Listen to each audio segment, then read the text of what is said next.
What's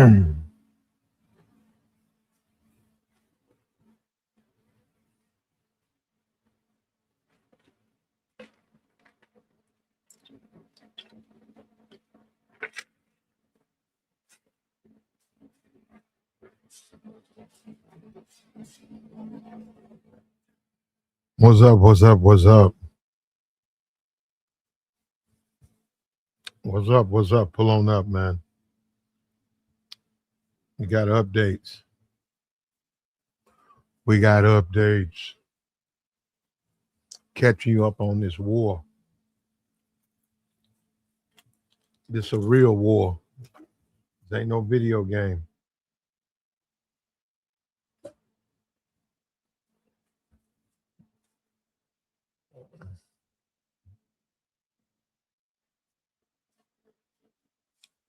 Like I said, Trump's called up more troops. And you have to wonder, what is the objective of the war? Because what we see now is and this was said before Trump. Okay, before Trump began, all the experts said, don't go into Iran. And they said, why? Because you really can't win. And it puts the American troops in harm's way. Is that there's unnecessary harm. And I see now, we're going to get into this thing, but I see now Trump has come out publicly recently,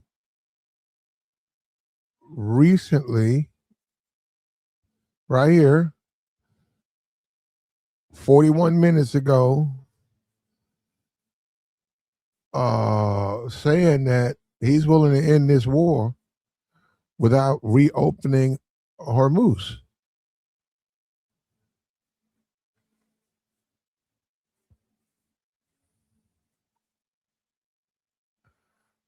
Trump and his aides assessed that a mission to pry open the choke point would push the conflict beyond his timeline of 4 to 6 weeks.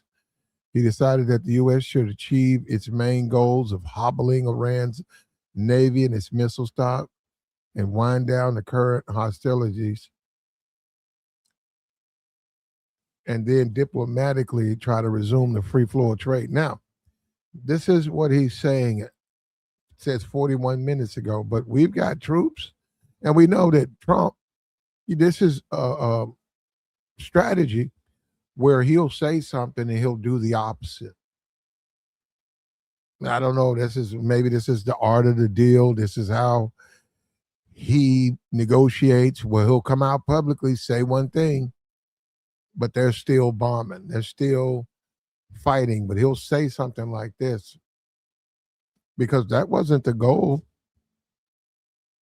That was not the goal. The whole point is you got to take over Karg Island and reopen and open up the strait and regime change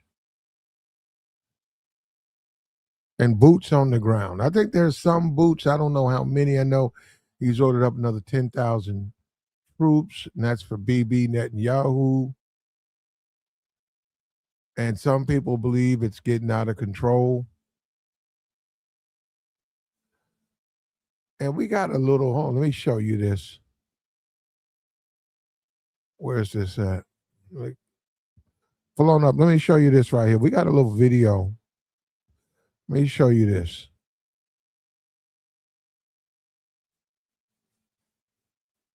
You want to get it here?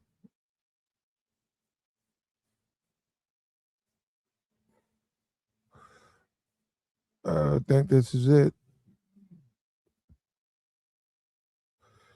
Hold up. Hold on 1 second right here. Just take a look at this. Right here. No, that it is. Now we wanted to just show you some of this terrain that they're asking these troops to go into. Check it out. Fair use, fair use. We'll try to run through here real quick. Now this is the mountainous ranges And this is this is just the beginning of Iran. This isn't the interior. This isn't Tehran. This is the outskirts. But you see how open you would be. You see how much you see those. You can get up in those mountains, and you can have the upper advantage if those troops are trying to come in via the ground. There's extreme exposure. Not to mention your drones. You're bringing in drones, and not to mention your landmines. You got that whole area peppered in landmines, all types of booby traps. And also that terrain, if you lose a member, if you lose a fellow soldier, that's gonna take 2, 3 people to try to hold on to them, pick them up. They gotta get them out of here. Those helicopters, it's all types of exposure. They've said you can't do what they said. So, and then we're America, it's so far over and it's all for Israel. They're saying don't do that. That's a bad decision to make. Now, is Trump bluffing or what? There are some ground troops there. But he's ordered up more troops. Iran says there's been no talks. He continually says that they're talking peace. He said there's been no talks. Israel's eliminated the people who were supposed to be in charge.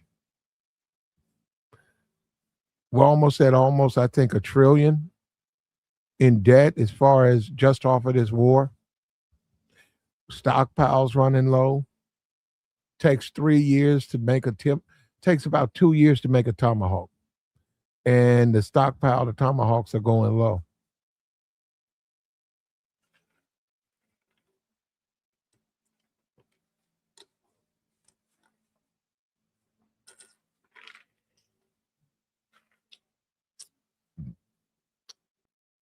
We know Israel's in Lebanon. We know that they've already said they're going to continue. And even Iran has says they're going to continue. Iran never said they were going to stop. But fair use, check it out. Is a gigantic task to launch a ground invasion in Iran? Let's analyze. Iran's geography is a natural fortress. Encircled by towering mountain ranges, it naturally repels invaders. From the west, the Zagros Mountains run 1,600 kilometers along Iraq, with peaks over 4,000 meters and narrow passes that choke armor and expose convoys. This is the reason why during the 1980s Iran-Iraq War, Iraqi troops took Khorramshahr but stalled in Khuzestan foothills, trapped by terrain in an 8-year stalemate, costing over 1 million total casualties. To the north, the Alborz Mountains shield Tehran, abruptly climbing from the Caspian Sea's shores, funneling any assault into deadly choke points. Eastern borders with Afghanistan feature jagged uplands prone to flash floods. The interior? Vast, scorching deserts like Dasht-e-Kavir's salt flats and Dasht-e-Lut's. Yeah, you see that? Salt flats. This is impossible.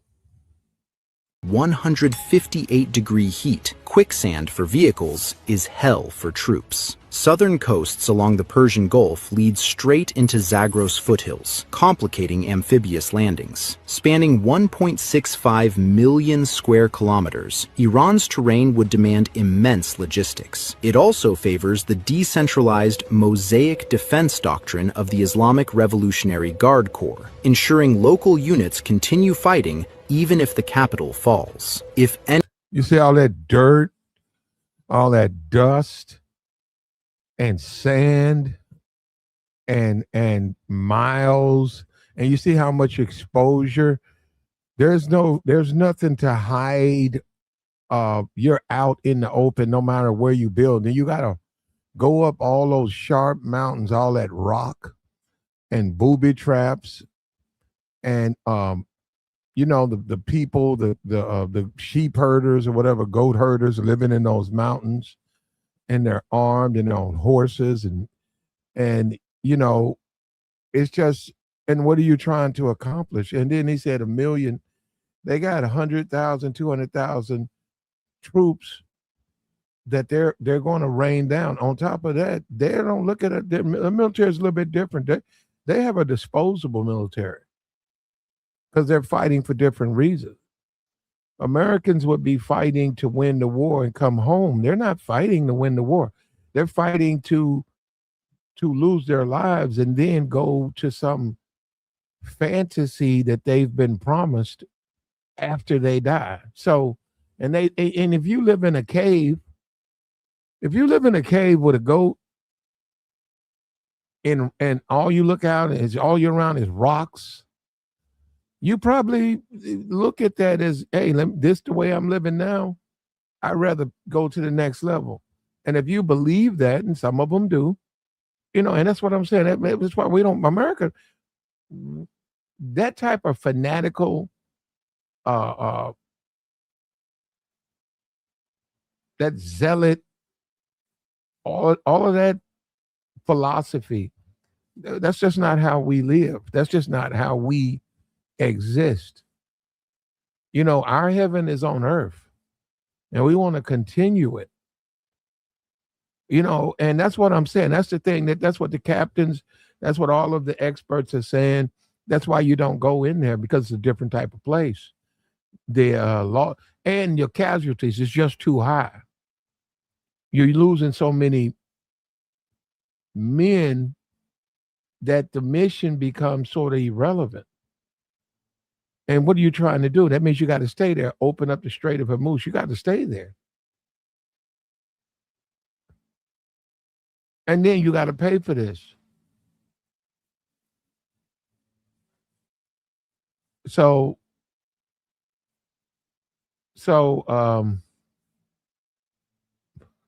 like the stream. Like the stream. And you see that terrain right there. You see how rugged that is. Anyone knows history. Ground invasion of Iran isn't just tough, it's a strategic nightmare. Often said that you can't do revolutions from the air. That is true. You can't do it only from the air. You can do a lot of things from the air, and we're doing, but there has to be a ground component as well. There are many possibilities for this ground component, and I take the liberty of not sharing with you all those possibilities. There has to be a ground component as well. There are many possibilities. Hey, you hear that? You hear that? Look at that. Look at that. It's mist. Can you imagine waking up in the morning? A ground component as well. There are many possibilities for this. Can you imagine waking up in the morning? You grew up in America. You're in the military. You get sent off to the mountains of Iran, and you wake up in the morning and there's camel. You smell camel and mist and gunfire, and you look at the horizon and you see nothing but dust, dirt and dust, and mountain people and men are in there living like that with livestock, and they don't want to live, and they can't wait to go to the next. Nobody want to go over there and fight that, man. It ain't got nothing to do with bravery. Of course, we'll fight any place, anytime, anywhere. Of course. But this is why people say, this is something for the Middle East. They are used to living like that. This isn't the way America. You don't want to live. Look at all of that dirt and dust and mist and camels. And don't nobody want to be around that, man. Don't nobody join the service to be around that. And BB got to fight his own war. He got to fight his own battles. Look at that. We're Americans, man. We're proud. We're proud.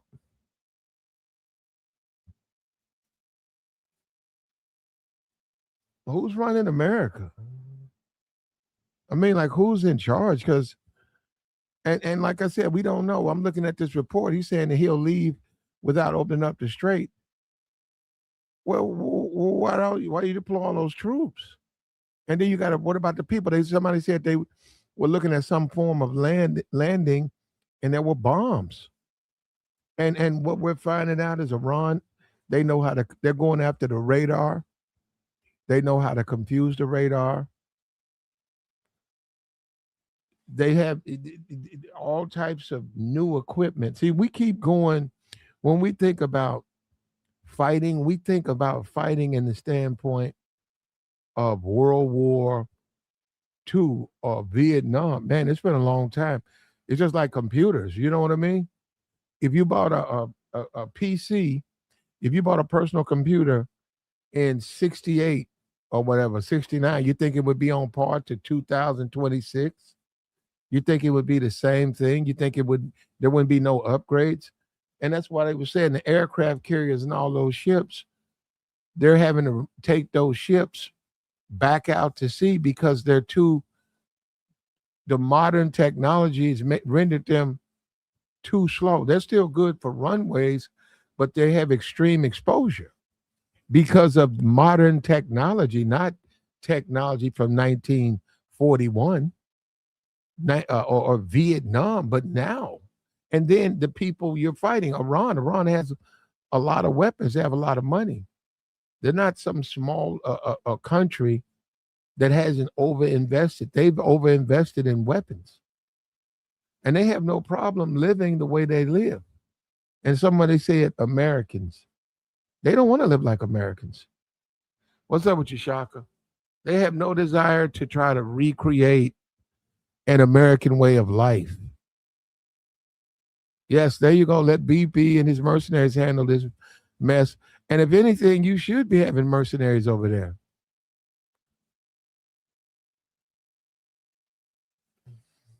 He said,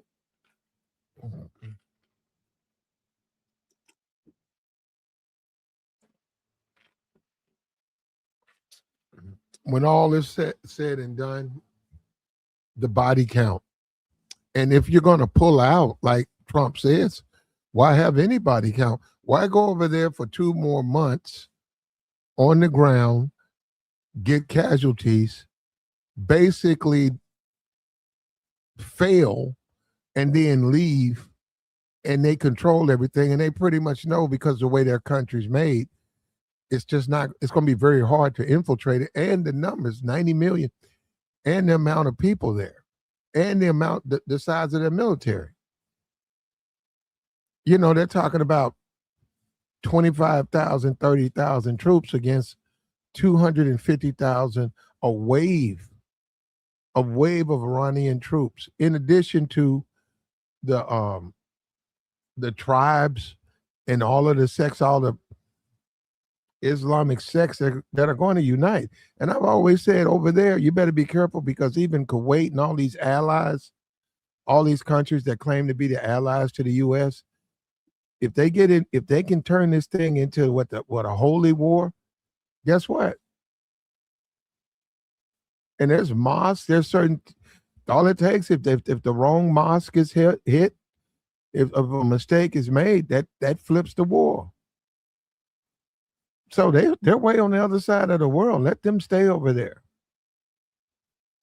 Let them stay over there. And Lindsey Graham saying, if they get a nuke, are you joking? You really think they're going to try to get one to America? That's insane. They're surrounded by enemies right there.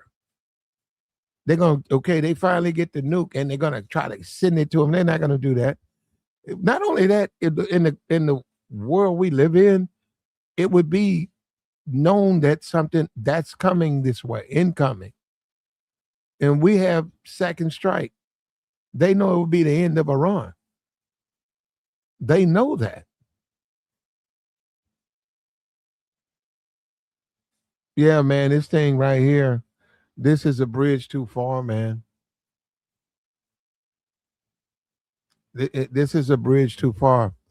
And what's going on? Because I think we're losing our purpose. We want a regime change. We have it. We wanted the people to elect someone that they approve. That's impossible. Open up the strait. The strait was open before the war. It was open before the war. They're talking about Pakistan may join. And that's the problem when that's the mission creep. All of these extra things can happen. And we know that we don't have the full casualty count. We know that we're not getting the information. We're looking at other sources, but I mean, how accurate are those sources?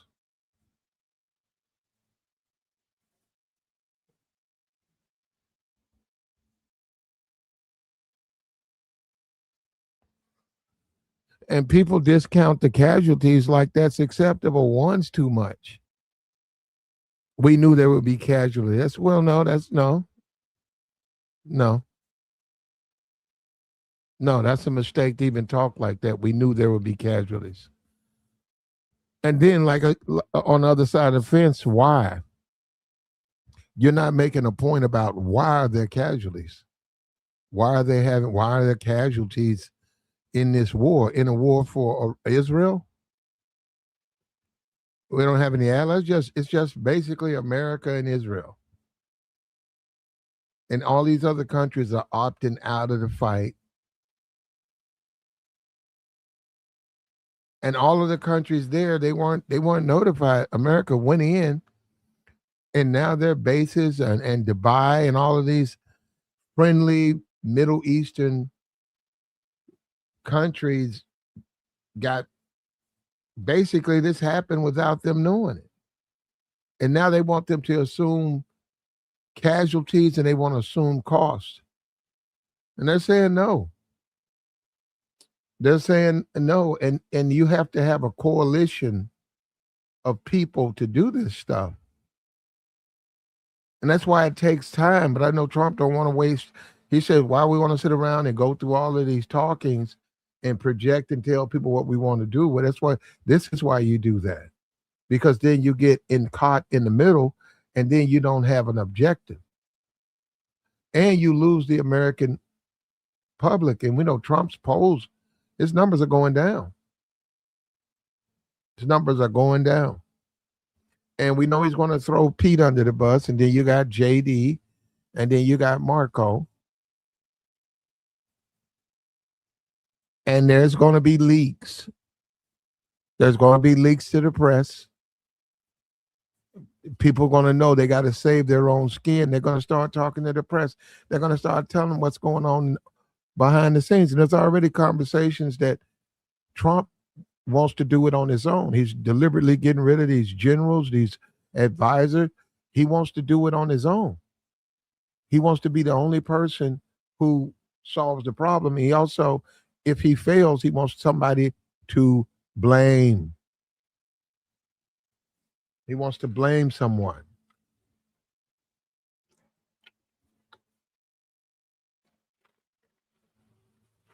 There's all types of reports of Christian nationalism.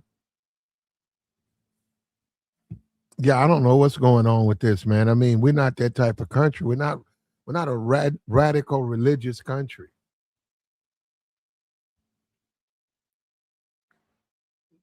The conversation is getting out there, man.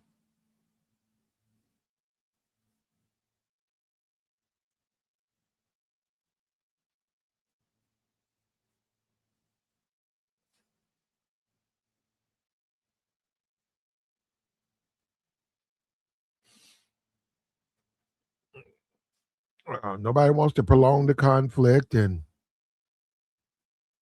they're not going to be able to open the Strait of Hormuz. And they went over there to find that out.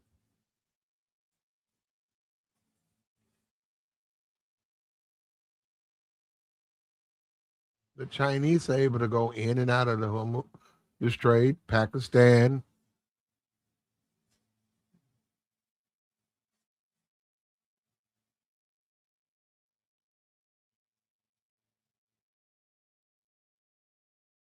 They've already struck a mosque. I'm looking now. And that if they said it was an accident, but see, if they start striking these ancient mosques, that's going to unite the Middle East.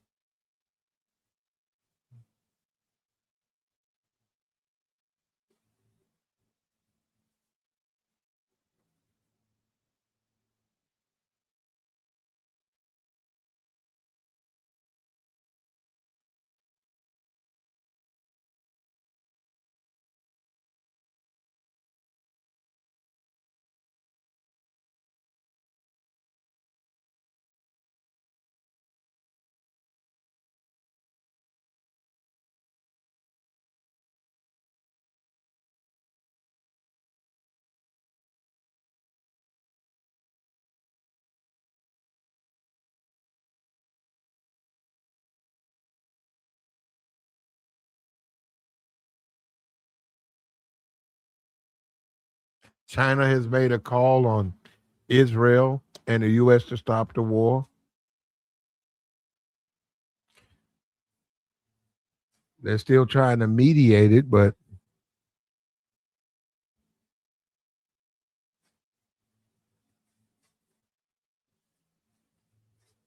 Beijing is urging the U.S. and Israel to immediately halt military operations.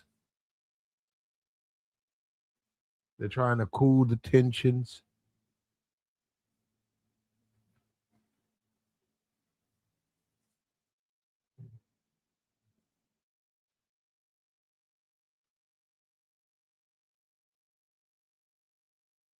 Iran's president thanks his people for standing alongside Iran, despite what we're being told they want a regime change. Doesn't seem like it.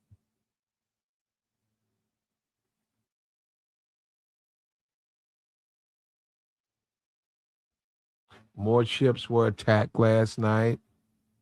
Drones targeted a group of Marines. Yeah, we're going to get the casualty, man. It's up there. It's up there.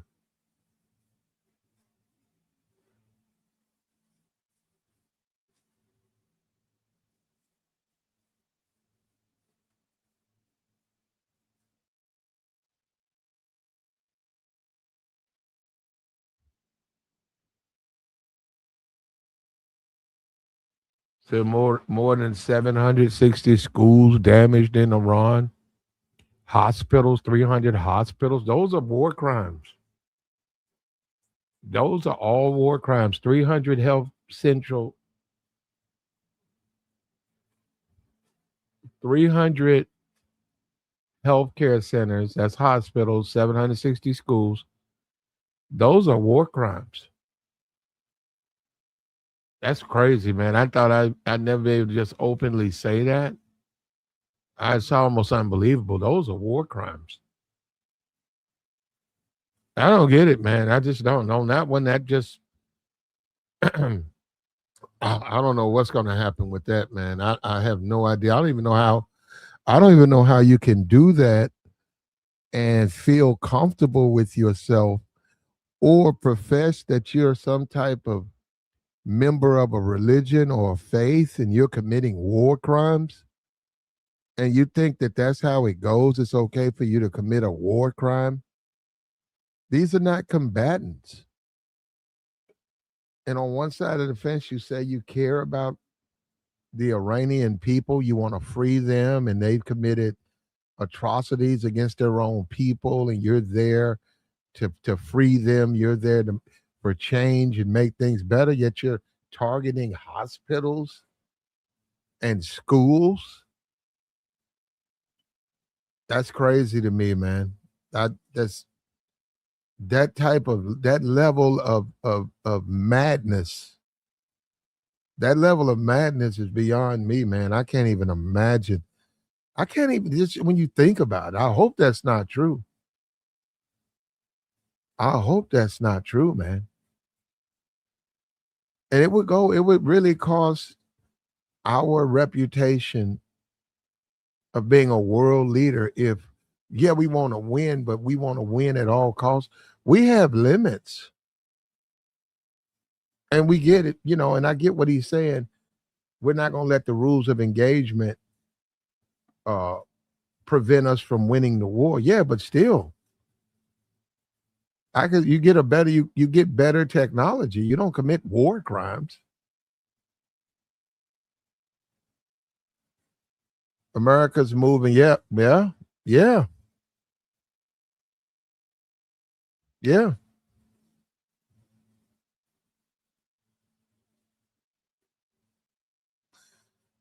He said, "You believe the Iran regime before Trump?" Yeah, I do.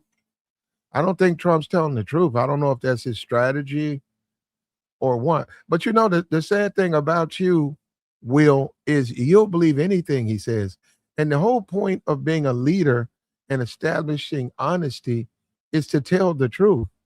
He's not been telling the truth. He even admits he doesn't tell the truth. So then how are you going to get people to believe you? What they've had the Iranians come to the table and they've assassinated them. They took down the regime and then they came back with a new regime. And even Trump said that. The Israelis went in there and assassinated them. They're trying to negotiate something. They're saying, who do we talk to? Who do we talk to? And you're willing here to believe whatever line of propaganda. No, brother, we're different people. You're stupid. I don't believe every line of propaganda that's being fed to me. You think I don't know? When I look at Fox News, you think I don't know they're lying and they're trying to tell me how to think and they're trying to control me? You think I don't know that? You actually, and it's the sad thing about it, you think Fox News and those Newsmax, you actually think they're trying to help you. You believe that, don't you? Don't billionaires, they're telling you what they want you to think. Isn't that the whole thing with social media? Why don't you go live in Iran? I don't want to live in Iran. I don't want us to be over there.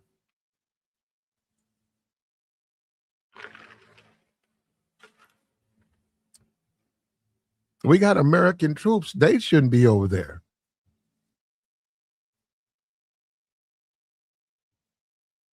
And see, this is what I'm saying. Go live elsewhere. Why don't you go live elsewhere? We live in America, brother. I don't have to believe every word of propaganda that's being fed to me. And I don't agree with this war. And Trump also said that he wasn't going to go to war. He made a promise. If you vote for me, I will not go to war. He said Kamala was the war president. He said Biden was the war president. He said, I will not go to war, you clown. You clown. He lied, but you blame me because he lied. How you blaming me for his lies?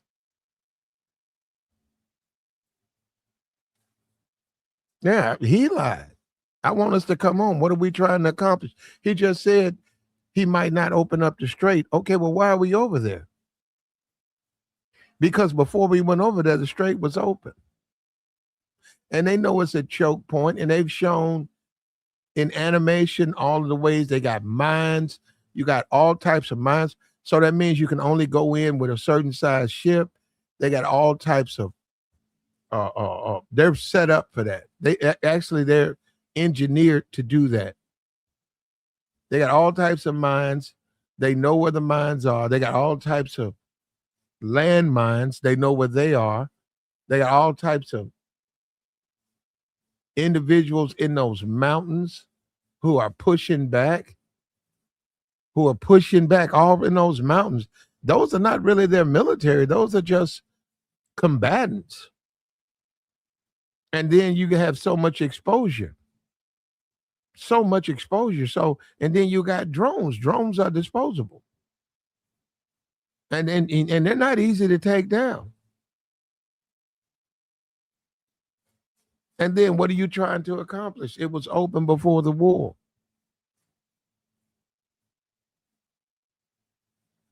It was open before the war.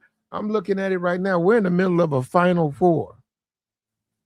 We're in the middle of a Final Four. Business as usual here in America. Business as usual. Nobody want to go way over there with all of that dirt and rock. Who wants to go over there?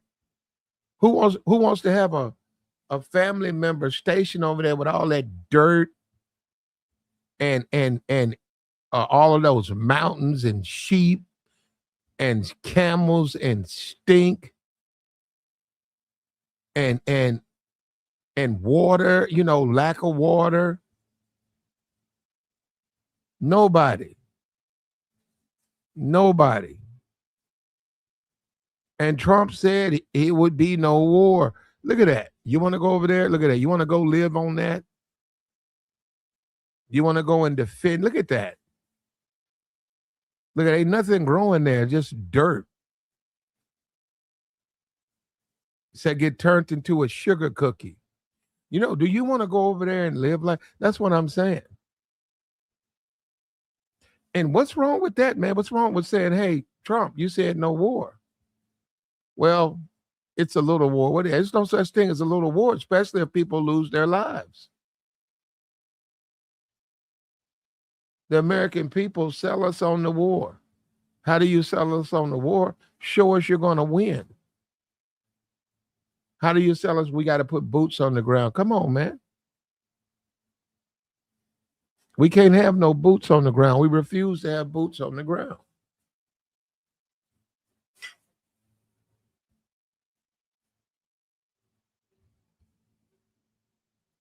And one day we beat them. It's over. They got no military. They got no missiles. And then we're talking about retreating without taking the Strait of Hormuz. But if they have no way to defend themselves, why don't you just go take it? Why is the Strait blocked?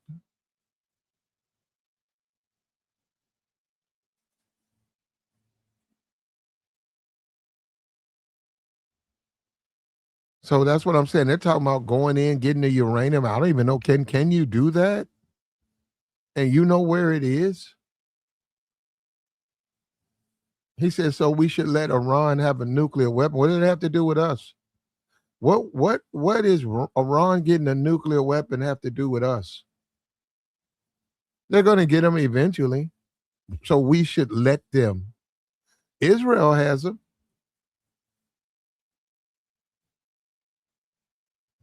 Israel has them, and NATO isn't allowed to check. And see, what you're running into is you're trying to sell this fanaticism, this religious fanaticism that they practice. We don't look at our faith. Some of us do, a few of us do, but we don't look at our faith like that. We're not religious fanatics. We're not trying to usher in the second coming. We're not trying to do that.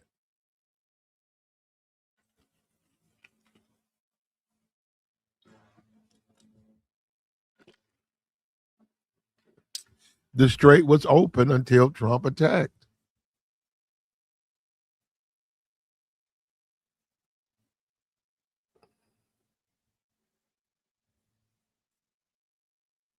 It's been 50 years they've been funding terrorism in that region for over half a century. Why are we acting like we ran into our best friend before Trump? I don't know what that means, but Trump is president, but he's lied. He said there would be no war. His disciples think that we're supposed to be just fine with his lies.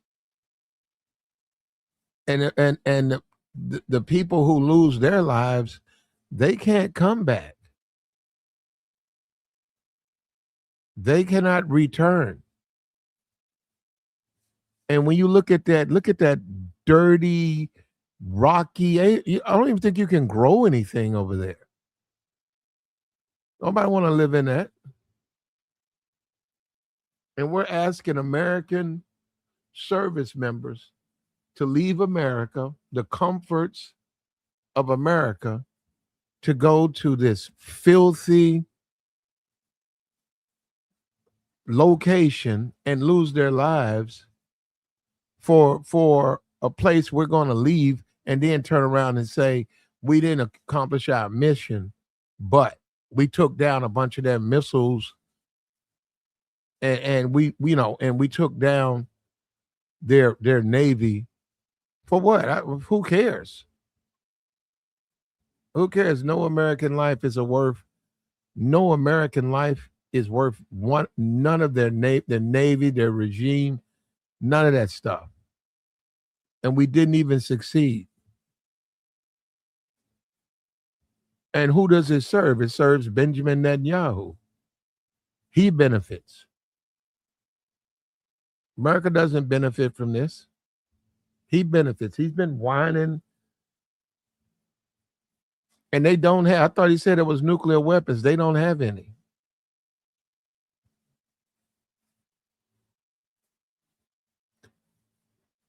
And now you got China, and they're saying that Putin is laughing. The guy at China, I don't know, Beijing, He's laughing, even in North Korea. They're all laughing at Trump because they know Trump's trying to intimidate them. That's not working with them. And they're helping Iran.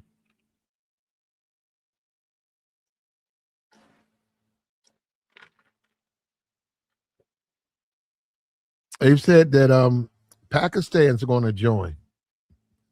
They're helping Iran.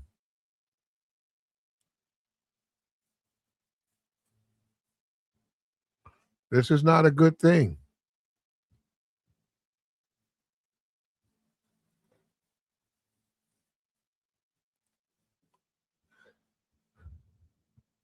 $20, yeah. I think diesel's at $7 a gallon now. It went from what, 250? It's $7. You got people who have to drive on the road. That's how they feed their family. So the prices, they're going to transfer it over to the consumer. I saw a chuck roast, about $30. Chuck roast, $30. That's normally that's stew meat. It normally goes about 15.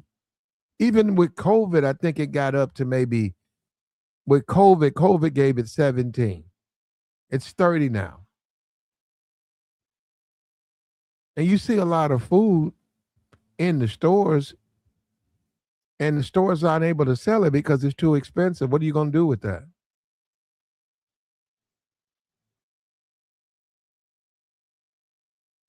This is wild, man, what we're in the midst of, and more debt, more death, more lies.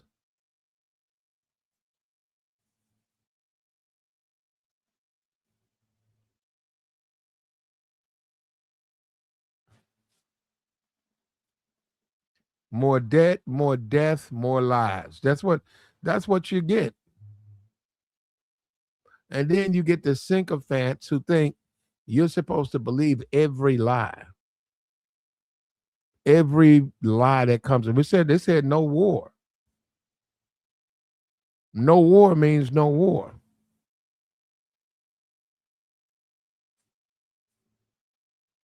You're looking at higher prices.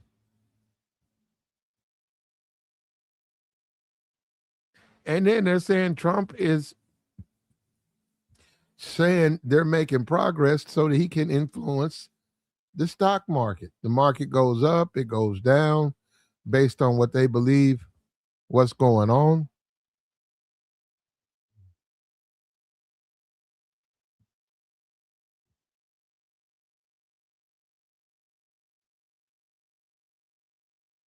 He said war don't mean no war. Okay. No war don't mean no war. Oh, that makes sense. That makes sense. And you're right, brother.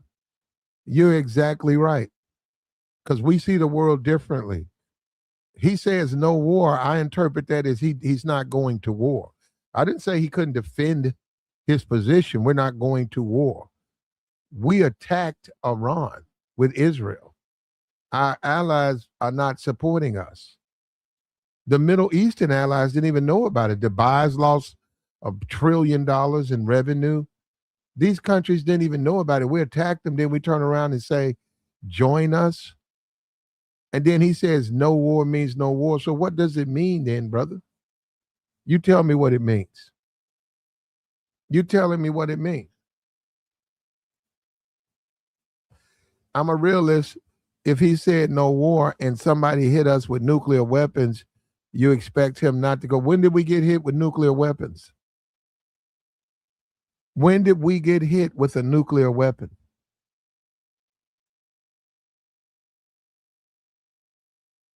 When did we hit with a nuclear weapon? He said, and we get hit with a nuke. When did we get hit?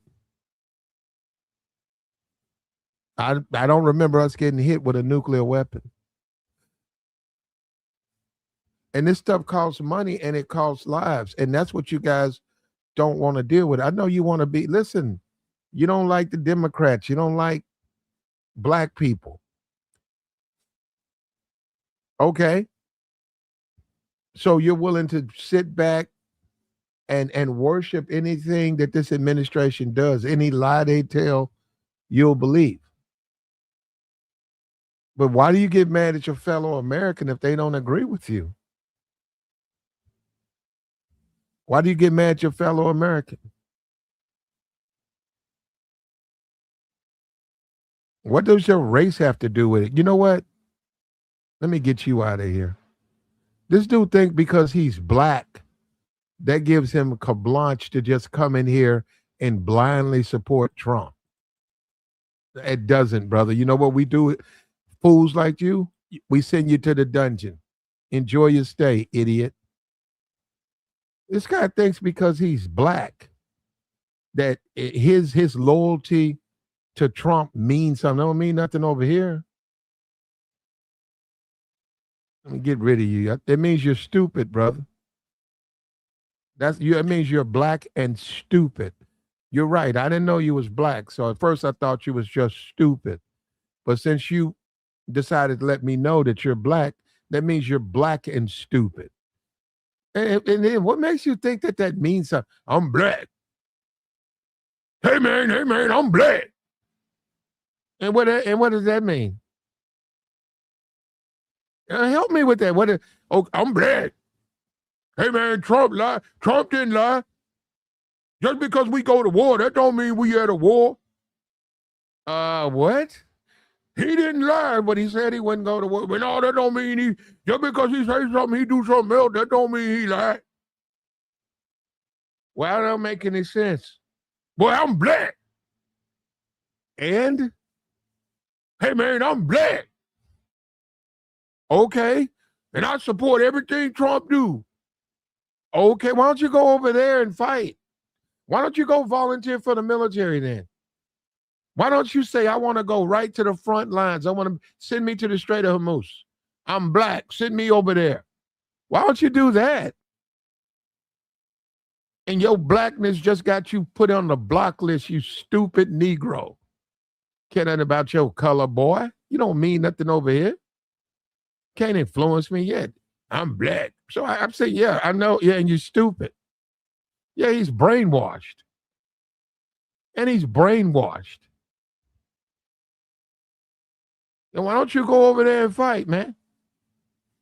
Them black heels right there, them dirty rocks, that's where you need to be.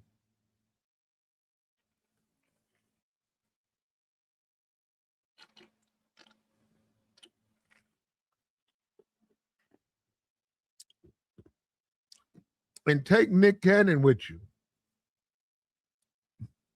Take Amber Rose, Nick Chili, and Nick Cannon with you. Y'all can go over there in that dirt and fight. While Trump is living in the lap of luxury at one of his golf courses or one of his resorts, while you out there becoming a sugar cookie.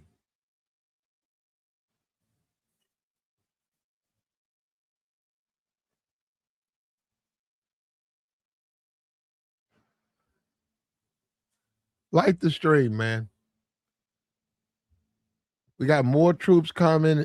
Trump's dealing with the fact that this is a lot harder, tougher than he thought it was. He was told, don't do it. He was told, don't spend any money.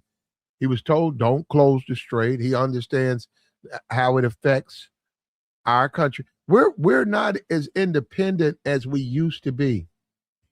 We're becoming almost one society where this side of the world does this side of the world does that, this side of the world does that. So when you have a war, you have interference because we're so connected. And that is the problem.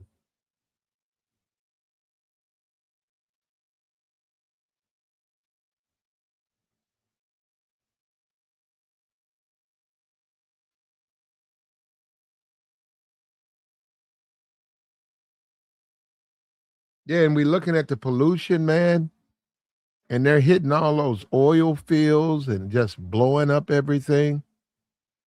This is wild, man. And you know, every time I see a missile strike, I just, and we're 19, we're 40 million, 40 trillion in debt. And I look at that stuff, you know who's going to wind up paying for that. You know exactly who's going to wind up paying for that. Yeah, Jesus wouldn't want a war. He certainly wouldn't be the first person to strike, saying the other person is going to get him, so he's going to get them first. That in itself is criminal. Walking around saying, "Hey, I'm gonna get you first," that's criminal. Well, I ain't gonna let you. You ain't gonna get me, so I'm gonna get you first. That's how a criminal thinks.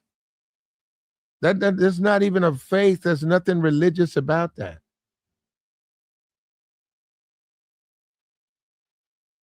That is an aggressor. That is a terrorist. That's a paranoid, aggressive terrorist who has a philosophy: I'm gonna strike first. And this is a different world, man. I'm looking at our ships. I know we need to accomplish the sea, but in this new day, I mean, this new age, and you see us, we're about 10 years from the bots. And maybe that's what we need to do. Within the next 10 years, we won't have to send ground troops. We'll send bots. And those robots are going those hills. Those robots will go on that mission. They'll be out trying to get territory and seize things. And well, other than the money, they're expendable. Human life's not expendable.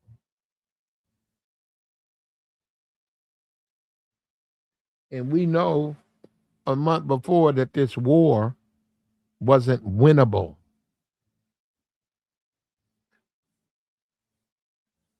And when you someone a general, if you've been studying the Middle East for 25, 30 years in a room full of other strategists, and you understand everything, the terrain, the logistics of and how you deploy and all of that stuff, and you say, well, this is not a good time, Mr. President, Mr. President, this is not a good time to do this. And he says, well, I don't care what you say. In fact, I'm gonna do it because I say I'm gonna do it. And also I lied to the American people and they're not for it.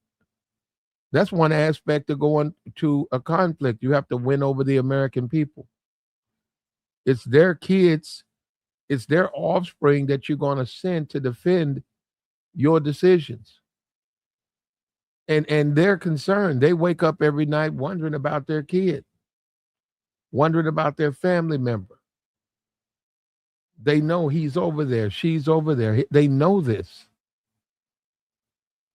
And then they look at Trump and his kid is right there with him. And all of his staff, all of their people are well protected. And you get these clowns in the chat box who basically tell you that if you don't believe every word of propaganda, you're wrong. This is America, brother. This isn't Russia. This is America. You don't have to agree with the administration. And if you say faith and religion, it says certainly that matters. It clearly matters to them. What's wrong with you disagreeing from a moral standpoint? What are we trying to achieve?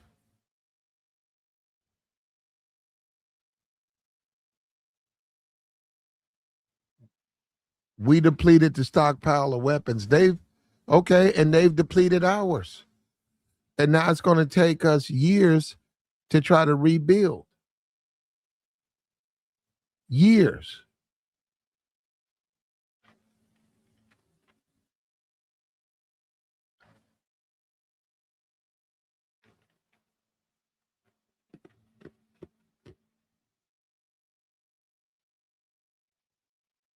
Missile City is no more. Okay. I saw that. I saw the bombing.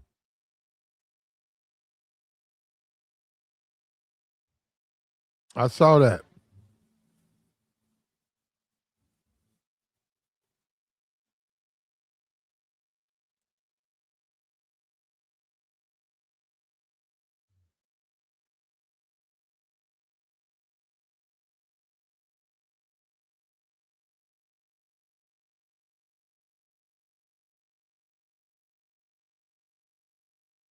There, I'm seeing.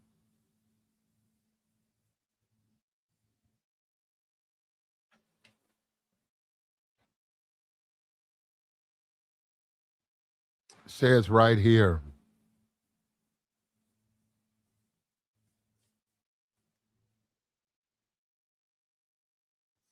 The war in Iran has been ongoing for a month and is showing no signs of ending. On the contrary, with every passing day and newer military engagement, the escalation ladder only seems to be moving up.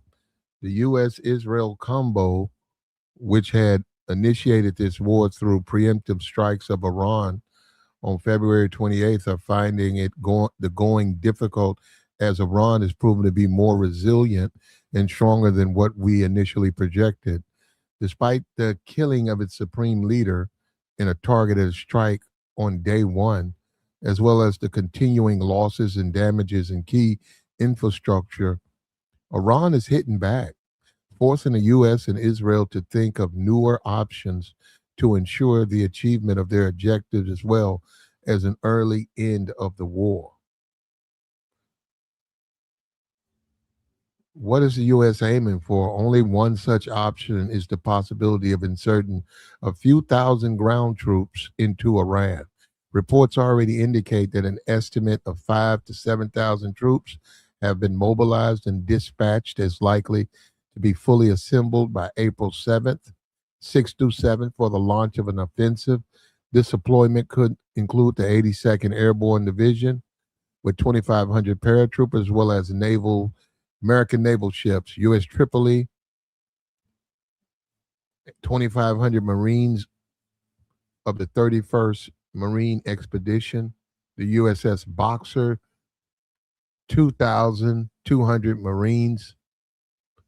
The likely objective of this ground offense could vary from taking control of the Persian Gulf to the launch of special forces to recover the highly enriched uranium hidden somewhere in Iran. Come on, I mean it's hidden, but they're going to recover it, and it's radioactive. That's the thing. I mean, like you're going to go in and find the uranium. I mean, like, are you prepared for that? Are you prepared to remove uranium? And well, you would think that would be sensitive. I'm serious. Like you're a U.S. I mean, you're someone who's going in. What are you going to have, a box? You're going to need a truck. That stuff's radioactive, man. Capture the located ports and airports. In addition to how Iran may counter any such move, one of the major factors in planning and the success of such an operation is the terrain. In fact, in planning any military operation, it's the terrain analysis that precedes any operational planning, and therefore a brief overview of the formidable terrain that Iraq presents to any invading force. It's very important to make that analysis. Iran's a huge country.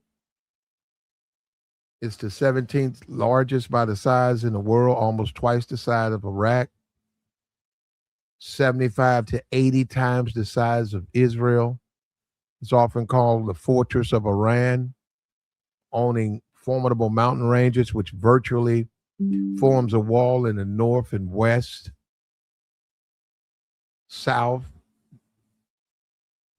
The diverse landscape also includes deserts, a 750-kilometer coastline, the Caspian Sea in the north, the Persian Gulf and the Oman Sea in the south. Yeah, the Zagros Mountains. Wow.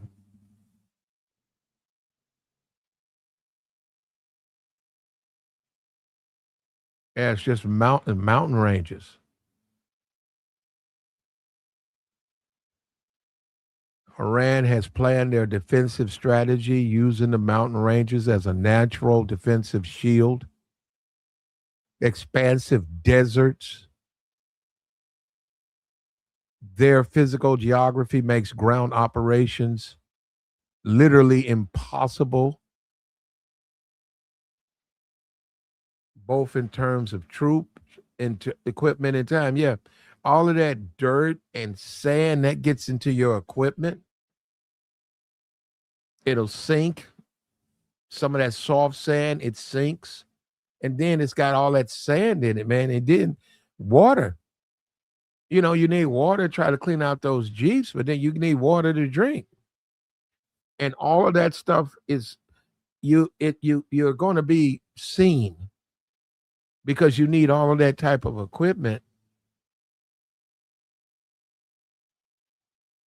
And then you got the troops, and then you got tents.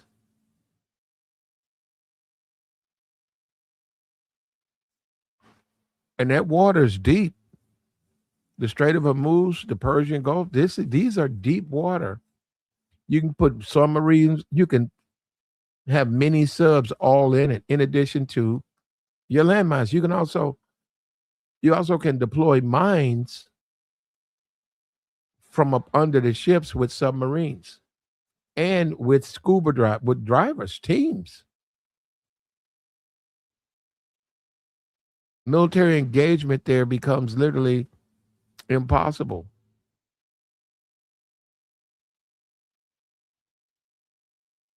A lot of it's flat lands, which means that you're going to have an unobstructed field of fire. It gives advantage to the defender. They can use missiles and drones. So in order to capture Karg Island, you got to capture the coastline. There's other islands, Strait of Hormuz, Persian Gulf.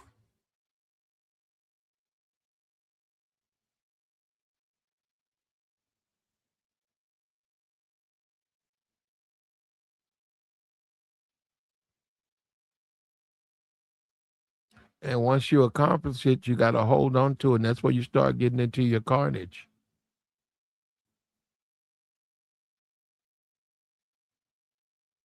You got Lakark Island,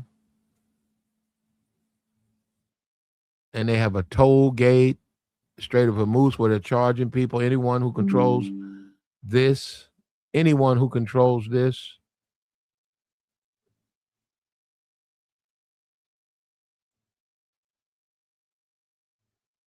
exposes themselves to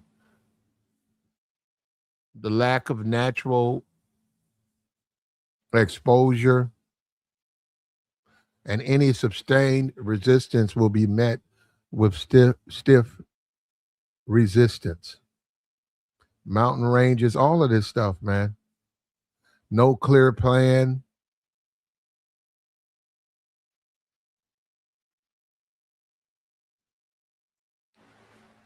The landing of troops on Karg Island and the development of operations along the coastline in the west is feasible, but the terrain poses challenges in sustaining the operation, mainly due to close proximity to Iran's main defenses and total lack of natural cover.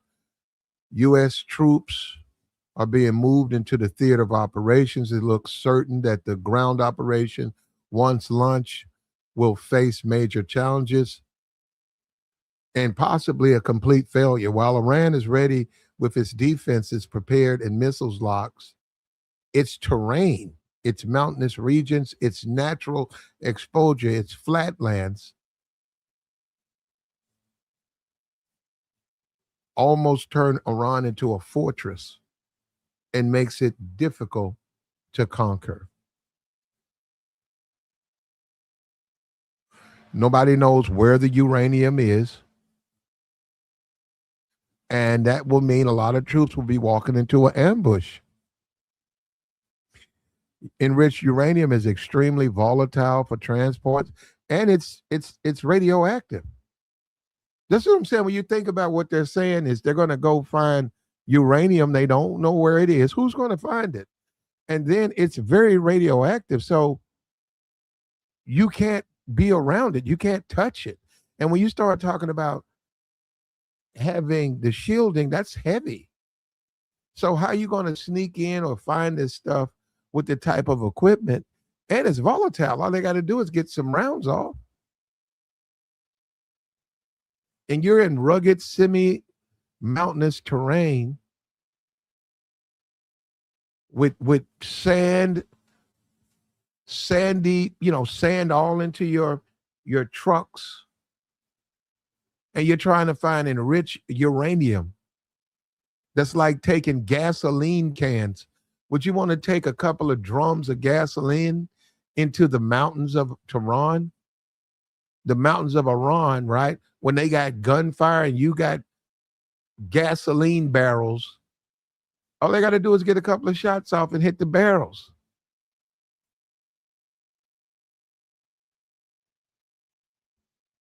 Yeah, this is not a good idea.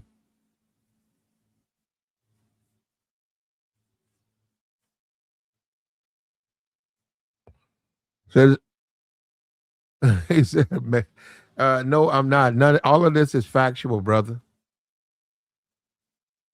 All of this is factual, and we want our troops to survive.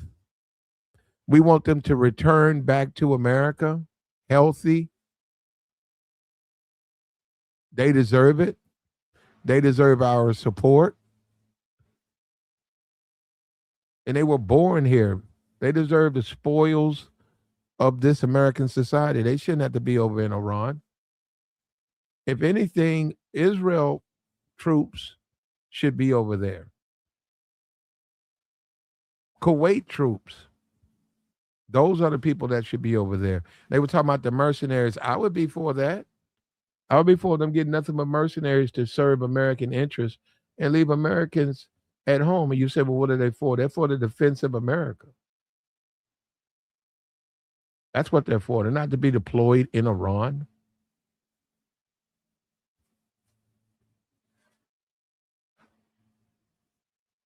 Like the stream, man.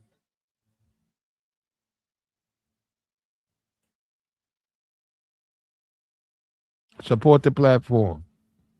It's April 1st. What are you finna get into, man? Let me see what we're looking at.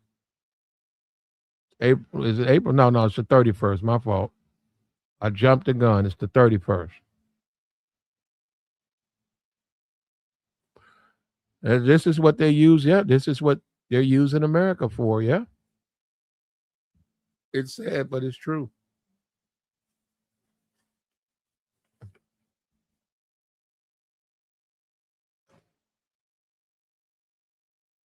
I know it's not, brother. If you was listening, I corrected that.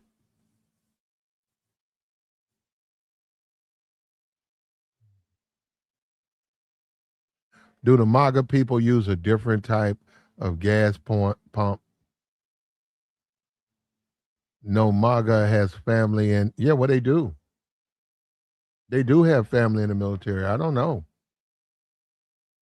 Yeah, you're looking at diesel fuels up, gas is up. They say they're going into the reserves, but that you can't really depend on that. Gas, the fuel prices are going up. The food prices are going up. The energy prices are going to go up.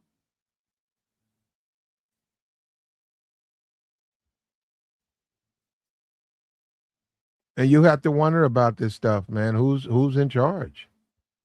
And why are we so beholden to the Middle East? Why we shouldn't even be in there? We've been fighting over there forever.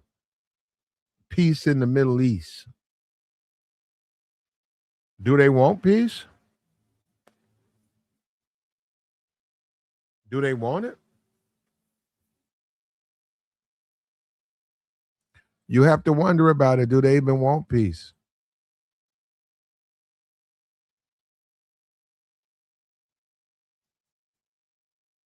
Yeah, we want that oil, man. We want that oil. That's why we're going over there to get that oil.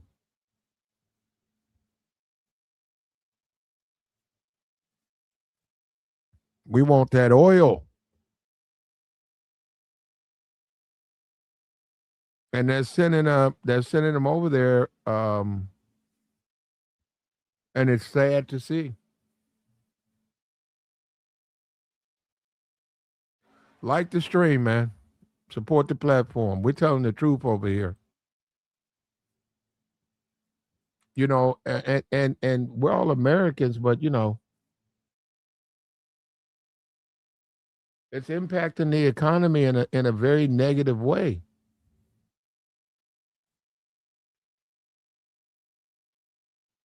And we're talking about foreign travel. This stuff's impacting foreign travel.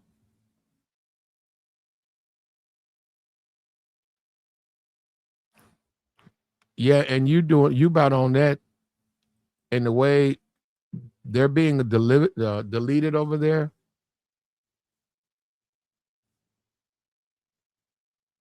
The way that they're losing lives over there are it's just unacceptable. He said Iran, they eliminated the regime and they eliminated the second regime. And he's talking about Iranian eliminated their own people. That's not true. I'm sure they do that over there, though. I'm sure they do. But the whole notion that you can't say you care about the Iranian people if you're bombing hospitals and schools. That you can't say that. Those are war crimes. But we know that you will believe anything you hear because you want to support this administration at all costs. You don't care about the truth.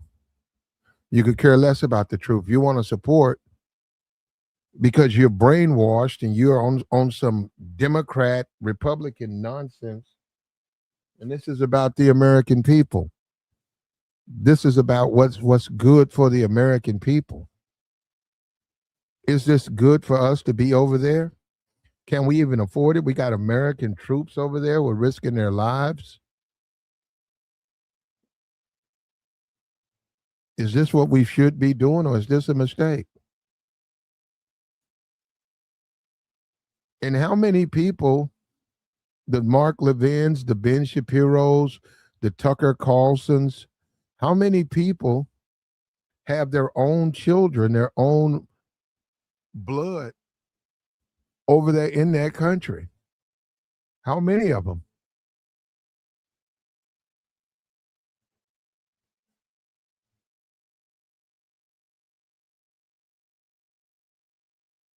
Yeah, we're not even into no Democrat Republican foolishness.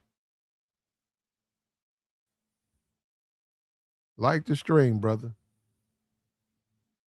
I don't even know what to say, man. We try. We try. But you have to wonder who's running America.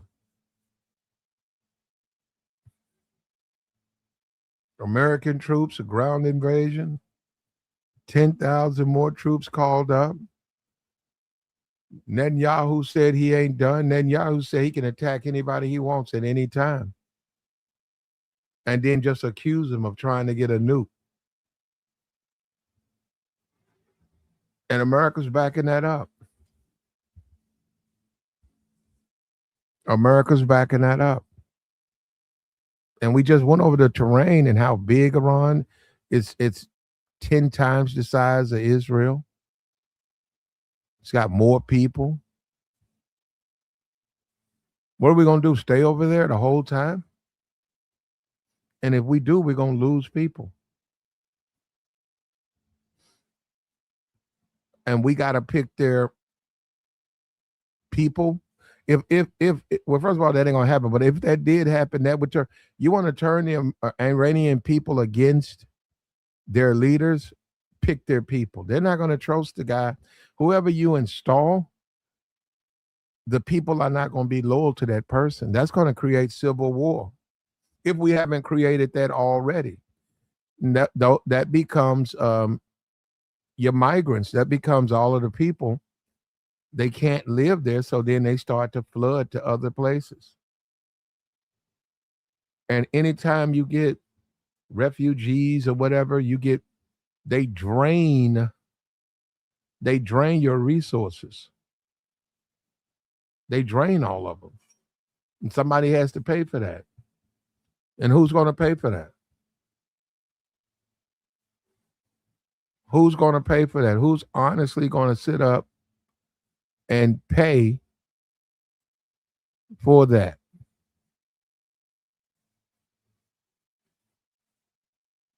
This proves Trump didn't care about immigration or the economy. He wanted the presidency for war and nothing else. He feeds off the racism of his voters, and he's a puppet for Israel. Wow. Wow, looks like it. It looks like it because what we got is why are we even over there? Like I said, I was just watching the Final Four. You see how peaceful and the things that we enjoy. The UConn Duke game. You see what we get an opportunity to sit back and enjoy in America? American talent.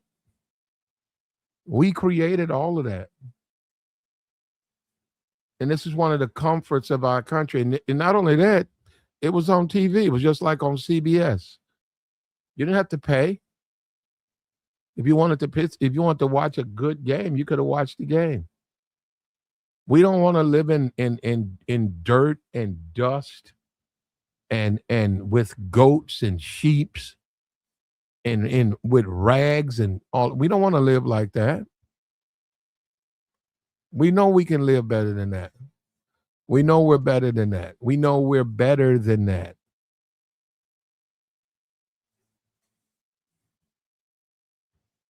And we'll defend our allies.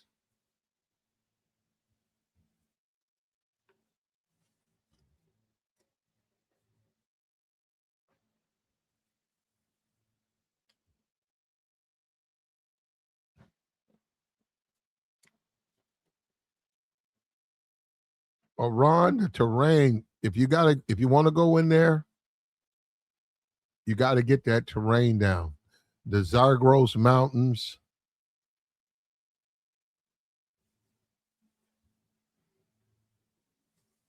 You got to get through that. You got to get through it.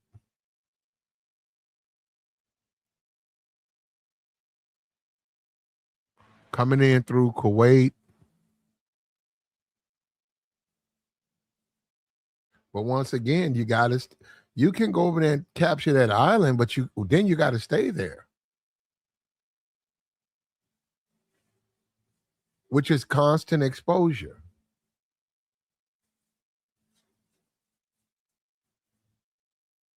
Constant exposure. It says the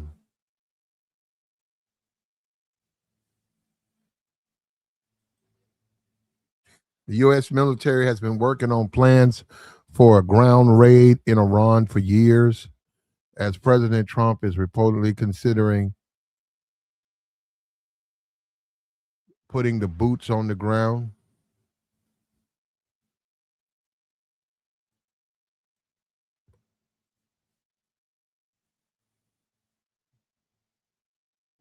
For years, America's considered options along the southern coast of Iran, seizing islands, seizing small bases, typical raids, and a raid in an operation with a planned withdrawal. You're not going to stay, but some of those islands you could seize and hold. That would have a couple of effects.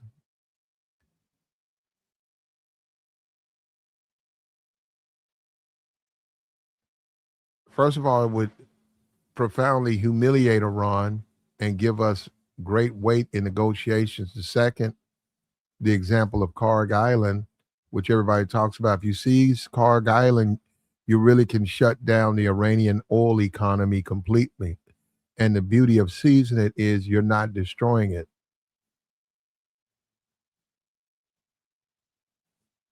The Department of Defense has been planning for ground operations lasting for weeks in Iran. The ground operations may involve special operating forces and regular infantry troops. Some 8,000 sailors and Marine will be joining ships, U.S. Tripoli, arriving in CENTCOM area in the Middle East. The amphibious ready group of the 31st Marine Expeditionary Unit includes transport and strike fighter craft, as well as amphibious assault and tactical assets. The U.S. could achieve some level of success without a ground component, but I think success looks like the Strait of Hormuz getting open. And that's probably as much you can hope for. The majority of Americans have a negative view of the war. 60% of the American public are against the war in Iran. 40% are for it. And to those 40%, why don't you practice what you preach? Why don't you practice what you preach and send troops? I mean, send your family members, send your relatives to that war. You can join. You can go right now to a military recruitment center with your kids or yourself. I think they raised the age up to 42. Why don't you go and you say, I'm only joining under one condition, that I'm deployed to Iran? They can put that in your record. They can do that. If you're not gonna send me to Iran, I don't want to go. You can do that. They'll be in your record. When you get through with your boot camp, they'll suit you up and they'll drop you there or they'll ship you there. So we're looking at, this is April. You're looking at, I'd say by June. Yeah, by June 15th, you could be over there in Iran defending the country, practicing what you preach. 40%, you support the war. Even though Trump said he would start no war, you can be there. What's holding you up? What's stopping you?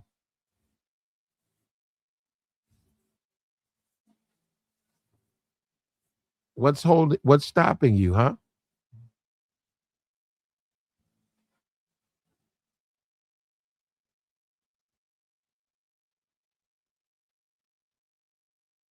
Poking the hornet's nest.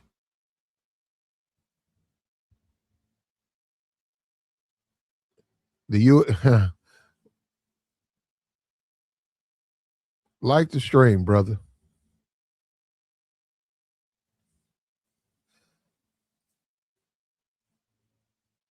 Yeah, and the body counts. That's my thing. The carnage and the body counts. That's just too much. The price is too high. The price is too high. There's a cost. When you say we want to take over the Strait of Hormuz, what is the cost of that? What is the cost of Karg Island? What is the cost? If you say we'll lose half or 30% of our troops, the cost is too high. The cost is too high to do what?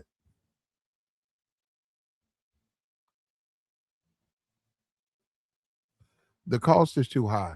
And there's nothing wrong with saying that. There's nothing wrong with making it be known that the cost is too high.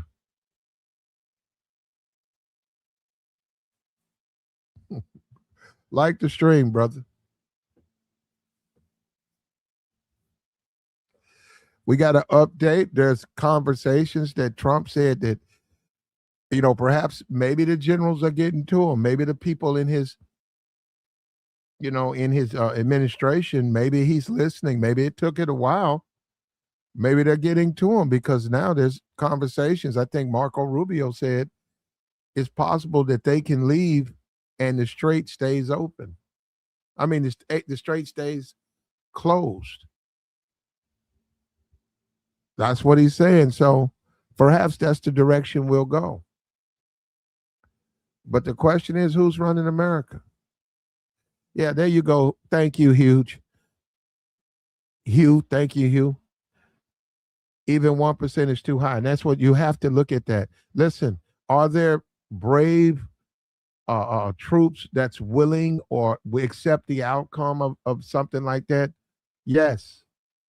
Yes. But that's why you have to be strategic and make sure that you don't put them in harm's way unnecessarily.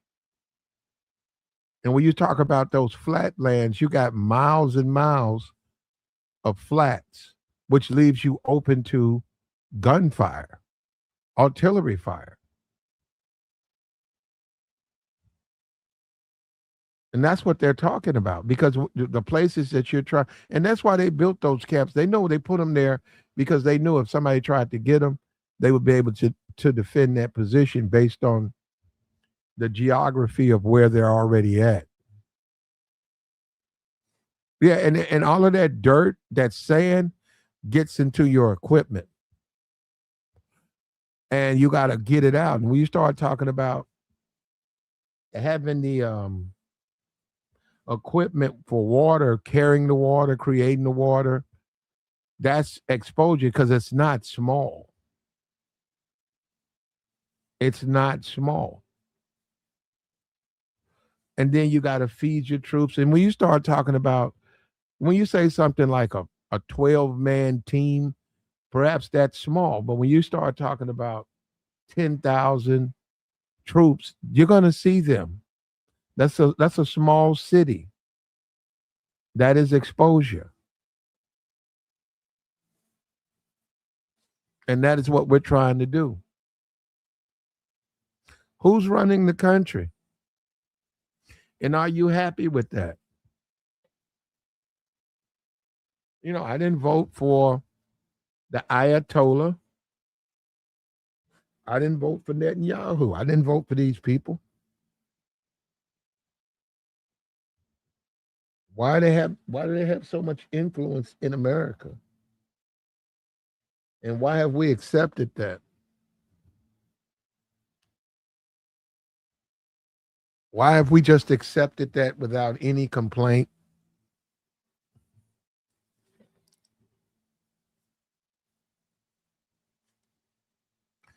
The easily manipulated have been made to hate our ally in the area. I disagree with that. I'm gonna say this again. I couldn't disagree more with you. I think that the problem is they don't want American troops to go over there. And he said easily manipulated. Well, if that's what you want to say,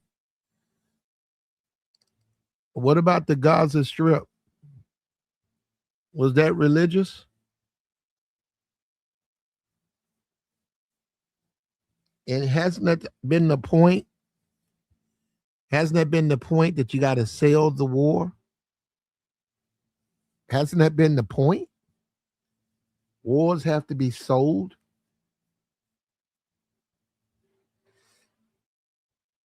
And people who practice their faith, they don't look at a group of people as as expendable.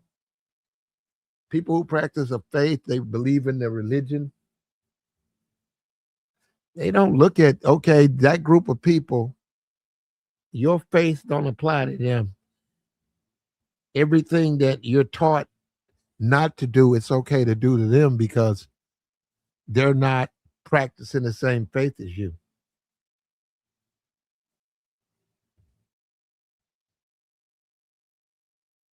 Those are the crusades, ain't it? Sounds like the crusades.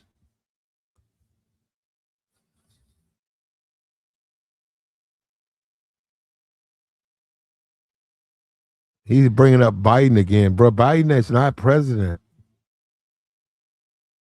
Biden's not, probably BB. No, he said who was running America? Well, it probably would be. I wouldn't put it past him. I don't know why you think it would. I don't know. I would say he's doing it, but I know I could get what you're trying to say. I don't know. They have a lot of influence on the Senate and everything, brother. So Biden just didn't go with it. I personally think Kamala was extremely influential because she knew Biden. She knew Biden was old, and she knew Biden. He just wasn't 100%. She knew that. So I think that since she knew that, she had an extreme amount of influence on him. Because she got to work with the man every day. She can tell if he's, mental like that, he's sliding out.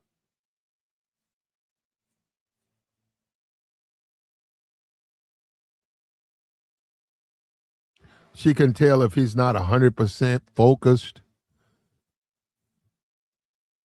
And we do have to wonder who at this point, American troops ground invasion. We take over the island, we take over their oil point, we got to stay.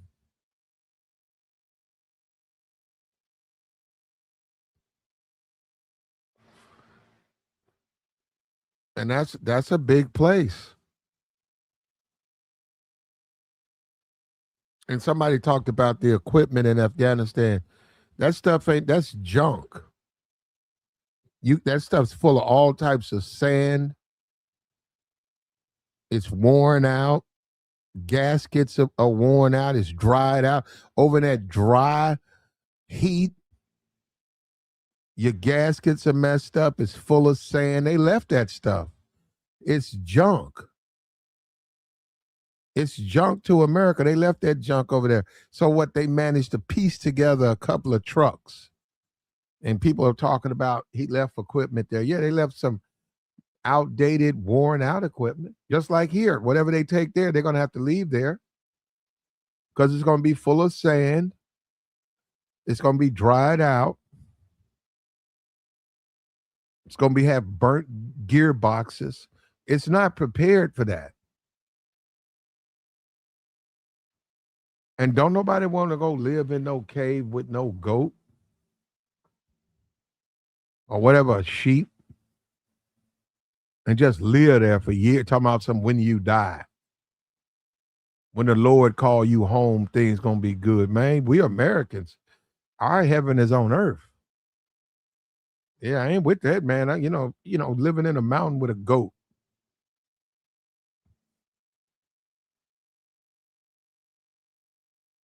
That stuff matters, man. You gotta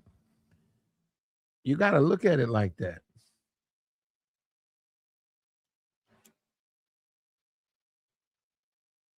Said Iran would love Kamala. I don't think had she won, I don't think we would be in this position. But it's possible we could be, because you're right.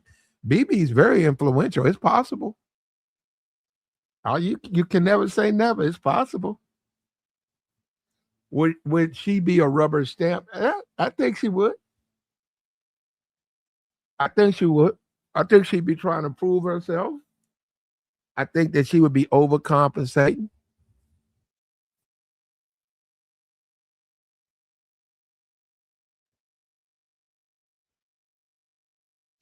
What's up with you, bro? He seeing you in a minute, Bino. How you doing, brother? He says,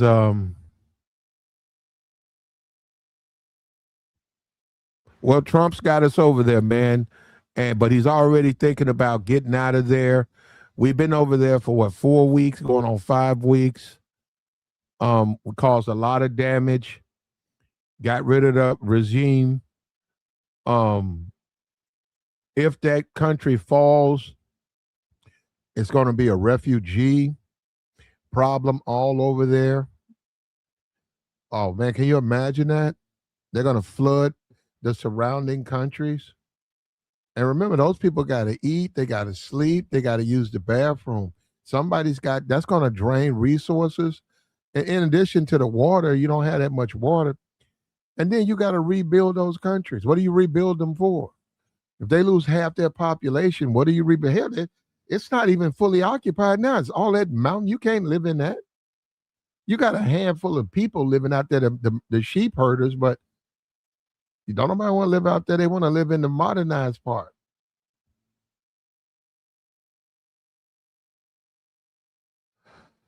Is BB alive? I think so. I think he is. I've seen him doing his press conferences. Looks like it to me. Haven't seen him though. You're right. Haven't seen. Normally you see him a lot. Question: who's running America? Who's in charge? Is that a legitimate question? Last night there were a bunch of strikes. Yet we're still, and we hear that they're negotiating. Yet they're talking about reparations. They're talking about rebuilding Iran. They're talking about guarantees you can't come in again. And they had said nothing about giving up that enriched uranium, which we just said is very volatile. It's like gas, and it's radioactive. And when you start talking about getting that, and I think they got like almost 1,000 pounds, 1,000 pounds of enriched uranium. How do you take that? How many men? And in addition, do you have the containers to even, I'm talking about secretly remove something like that? Or do you just go in with a bombing mission and just blow it up?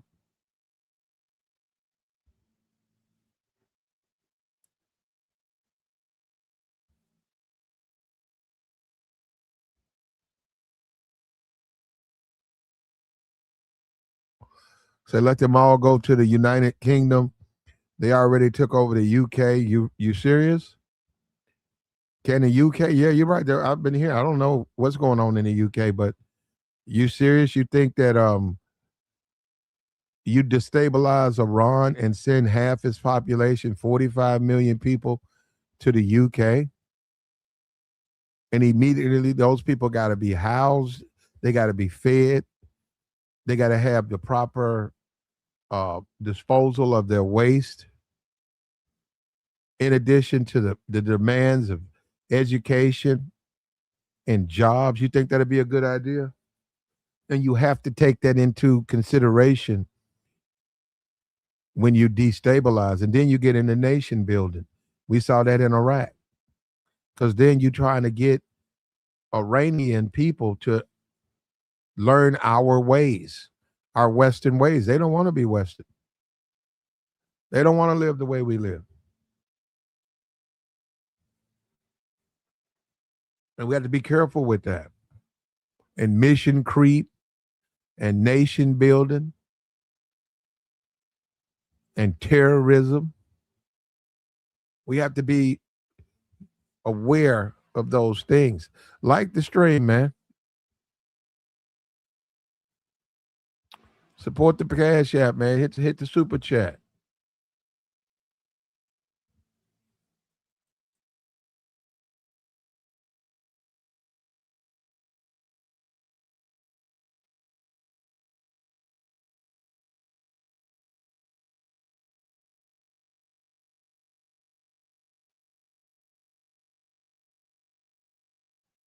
Pace, here we go. Hit the super chat.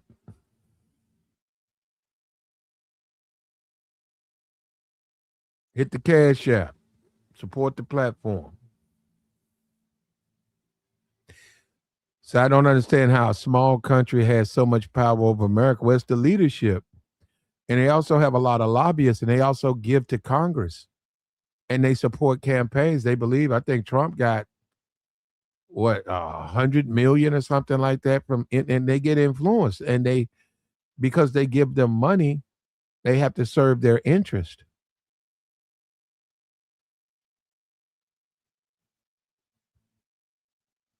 It said the Chinese won. America done lost the war. All that oil. America done lost the war. All oil that would be coming through the Strait and Red Sea is now being brought in Chinese yuan, which is 40% global. Yeah. The petrodollar. You're right. You're right. And they were saying they were trying to keep it from Chinese. You're right. You're right. And we're going to pay for that. That was the whole thing with Venezuela, to keep it from the Chinese.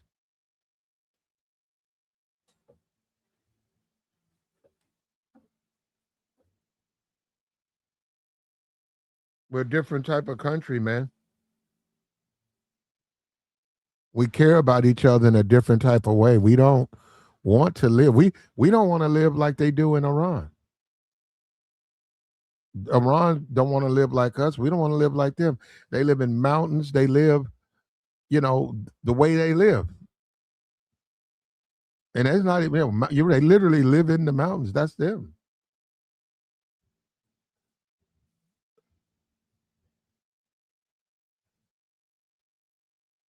Let's bring the troops home. Was it a bluff? Let's bring the troops home.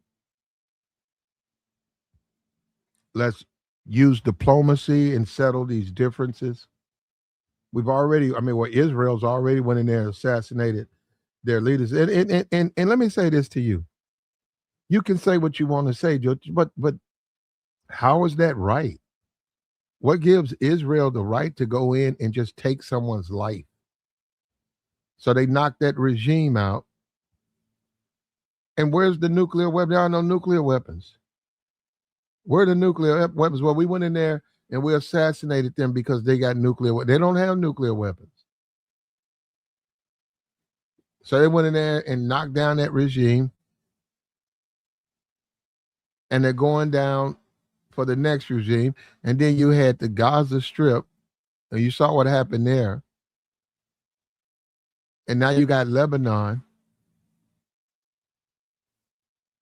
Should America be in this war? Israel has a right to defend themselves, but they need to use IDF troops. They have a right to defend themselves, but they got to use their own troops.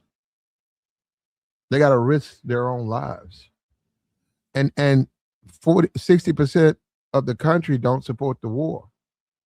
And the guy was in the chat saying, you need to have blind love and support for Israel. Well, that's up to you to sell that to the American people. You got to sell it to the American people. Apparently, you haven't been able to do that.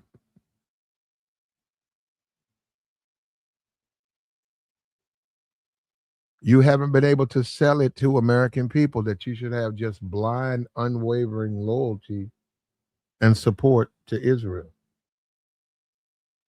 You have some, you do. But is it working? Are the methods working? Are people buying into it?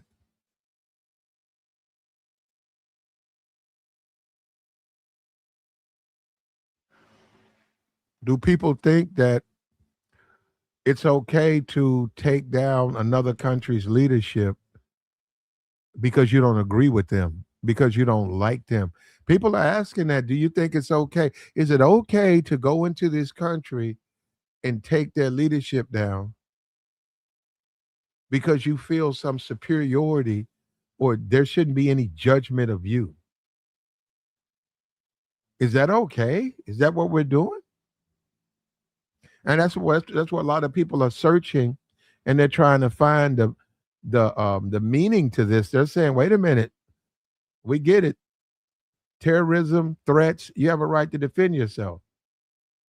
But you just said you went in and got the first regime, you knocked them down, and then when Trump gathered a new gathering of people to negotiate against him, against Americans' knowledge, you came and you assassinated them. So who's going to run the country? Who they're going to negotiate the peace with? And people believe that they're trying to keep America over there. And they were saying just a small country, why is it so influential? That you do have to wonder about that.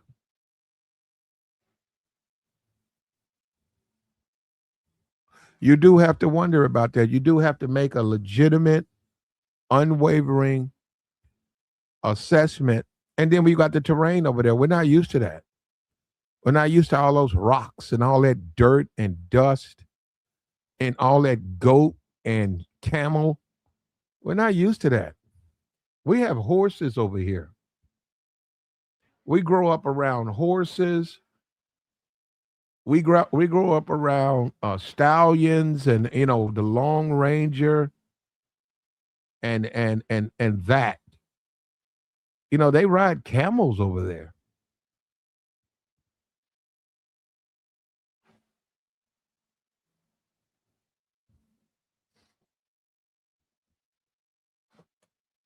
We're not going to speak on what the goat thing. We're just different. They grow up like that. This guy, he was stationed in Kuwait. He was telling me about how they grow up. He was saying that thing, they don't look at it the same way we do. He said he was over there for 2 years. He know exactly what they do. We're telling me about all types of things that they do. I can't even talk about it on YouTube.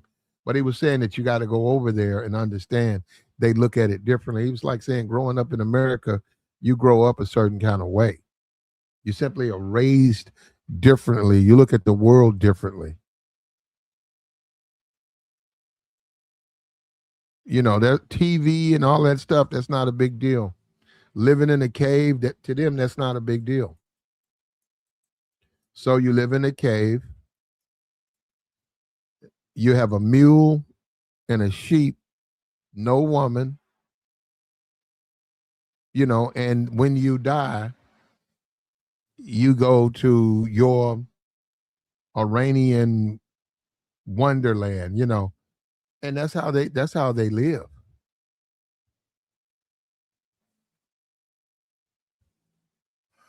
Like, share, support. We got the join link posted, man. We'll take your thoughts.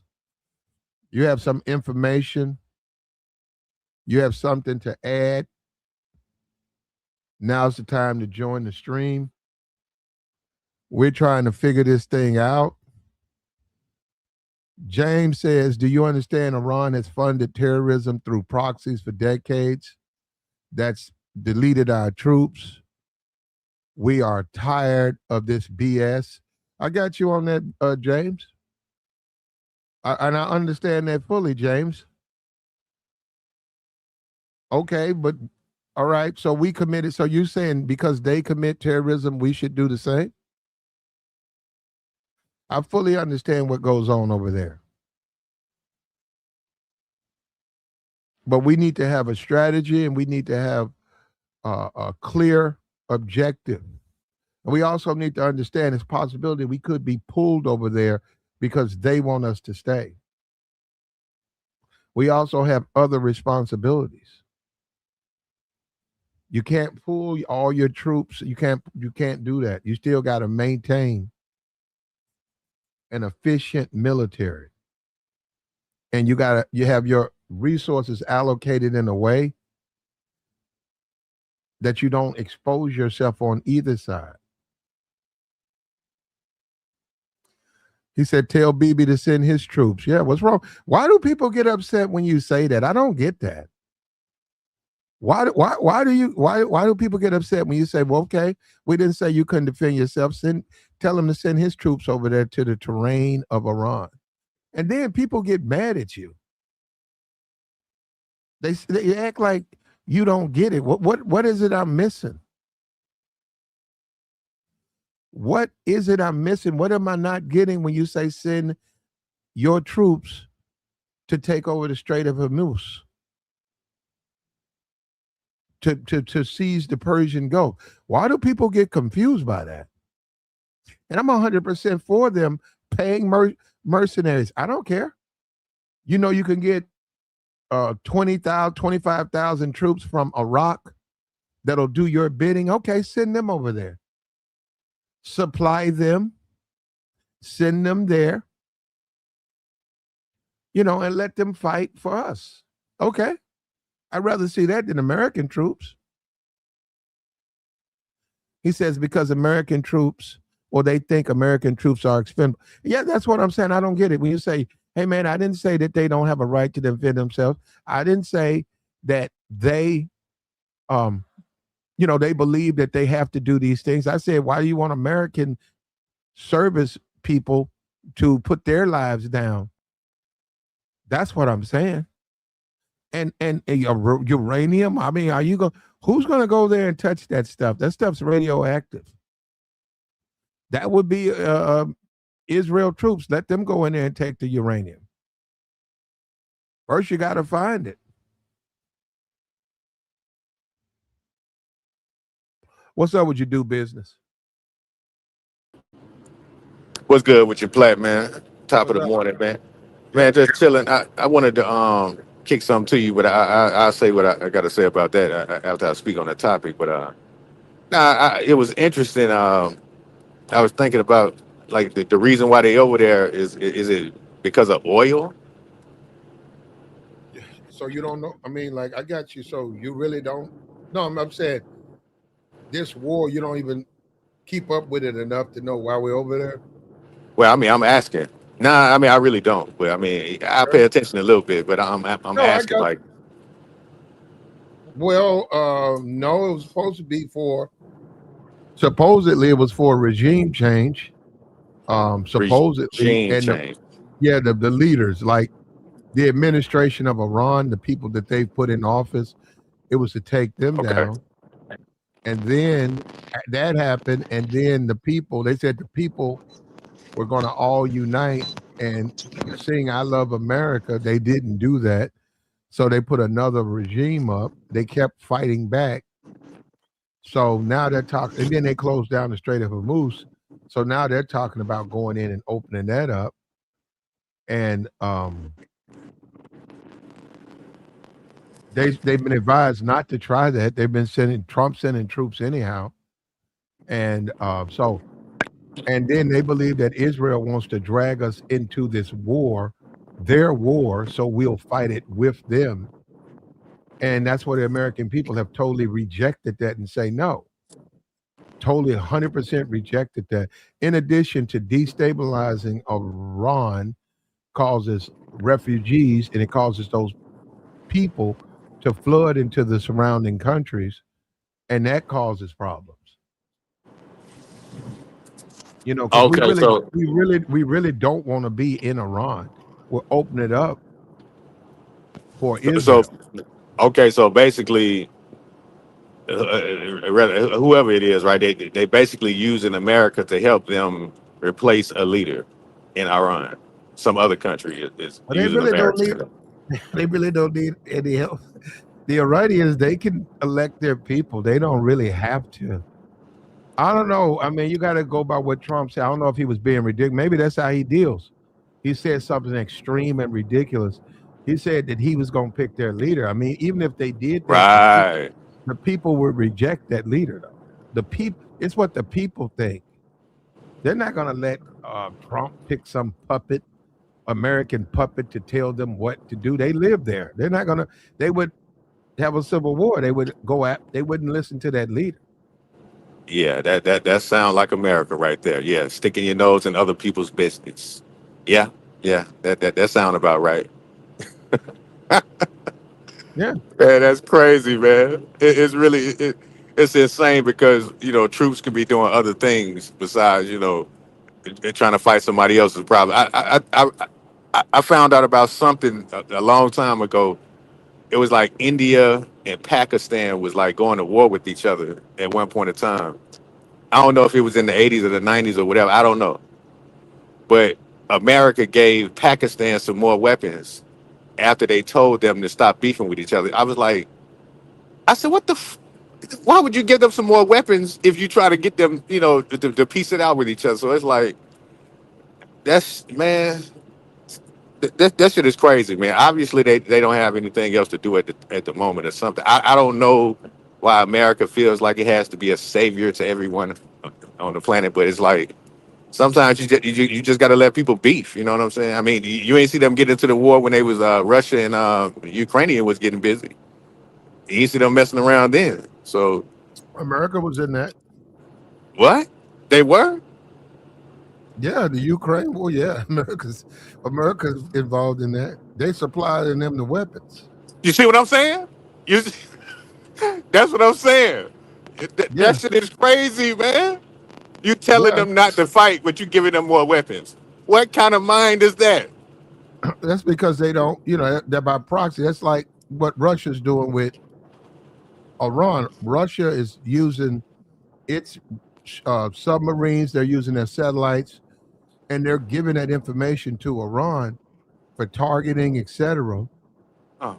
And America is using uh, well, they're sending them tomahawks, they're sending them missiles, drones. so that they can Oh, thwart the Russians, their attack on Iran. I mean, Israel. I mean, attack on Ukraine, because they don't want. Well, on that, I mean, I actually think I don't think Trump really cares. But at first, they didn't want Putin to invade Iran. I mean, the Ukraine. But lately, I don't think Trump cares. yeah, okay. I got you. I got you. Because I mean, like I said, I'm really not a political guy, but sometimes you may pay attention to it because they always all over the news, the CNN and all that kind of stuff. So I mean, sometimes the information just comes to you even when you're not looking for it. But I just don't understand, why America does that.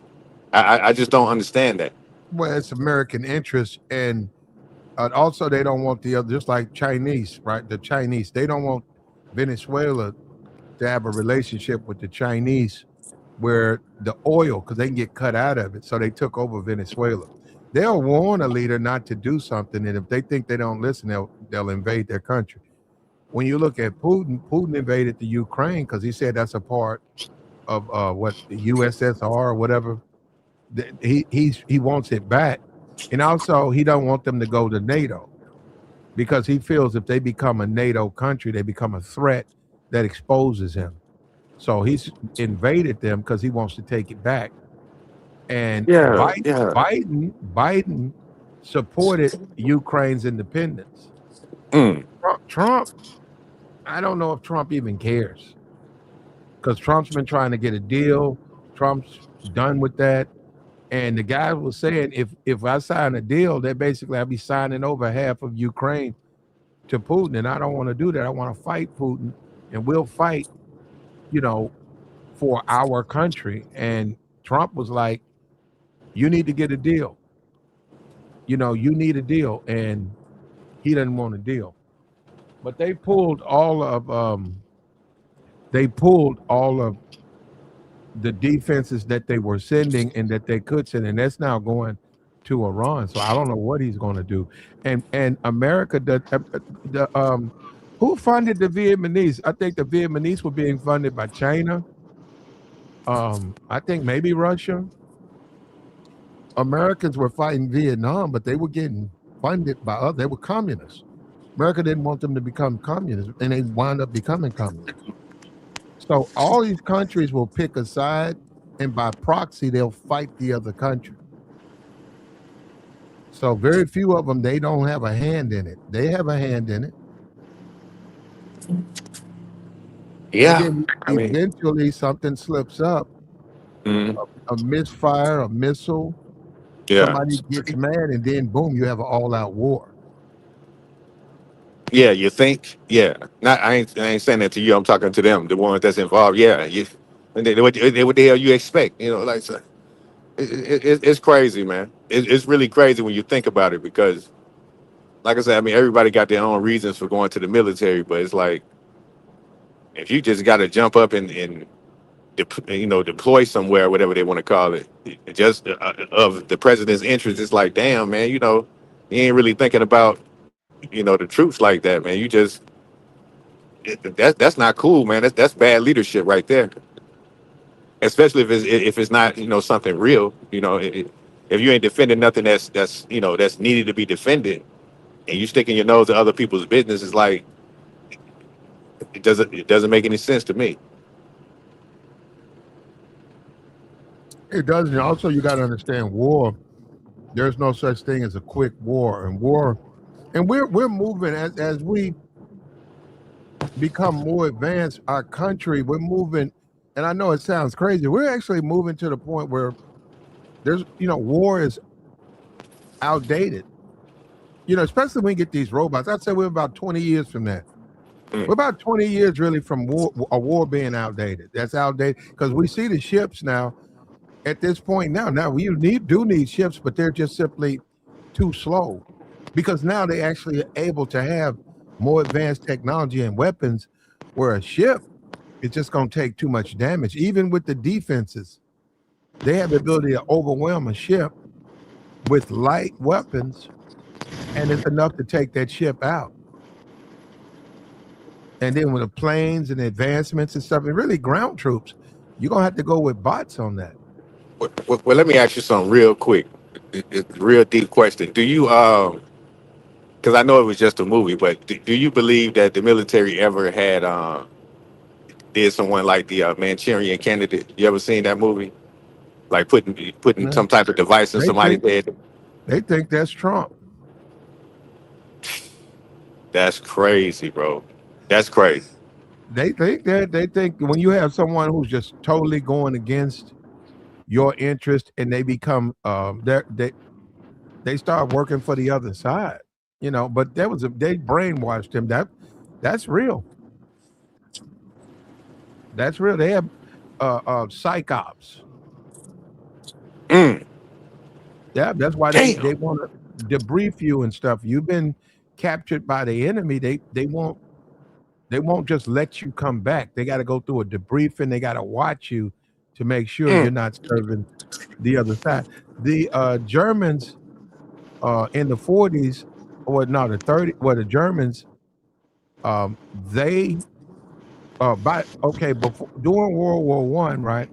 After that, America was receiving foreign students, right? So when we went to war with Germany, a lot of those foreigners from Germany went back to their country. And what the Germans did was the Germans reinstalled them because they could speak English, and had them join America's military. And they were in ranks. They would have, they got positions. And then they would turn around and give all of the information, all of that stuff back to the Germans. They infiltrated a lot of the POW camps because they knew that information was running around those camps. So they would put them in a POW camp. They would just make up a name. This is Pilot Sullivan. Where'd you go? Where'd you go to school? He went to school in America. So, and he was already conditioned to know exactly what to say. I was at Fort Bragg, and I served this, and I went to my air school here, and I went to this. And they would put them in those POW camps, and they would just sit around and they would listen, and then they would go back to the commandant, and they would tell the commandant what he needed to know, because they would never, in the information. This guy, he was shot down. He knows that his ground troops are trying to do this. This guy, he was shot down, or he got captured. He understands this about radars, and he was telling the other guys about exactly how these things work, and they would feed that information back. So yeah, the Manchurian Candidate, the actual movie itself, is possible, but also they've always infiltrated troops. They're spies. You got to capture them, but they exist. They're spies in Israel. I mean, in Iran. mm. Yeah, they got spies, man.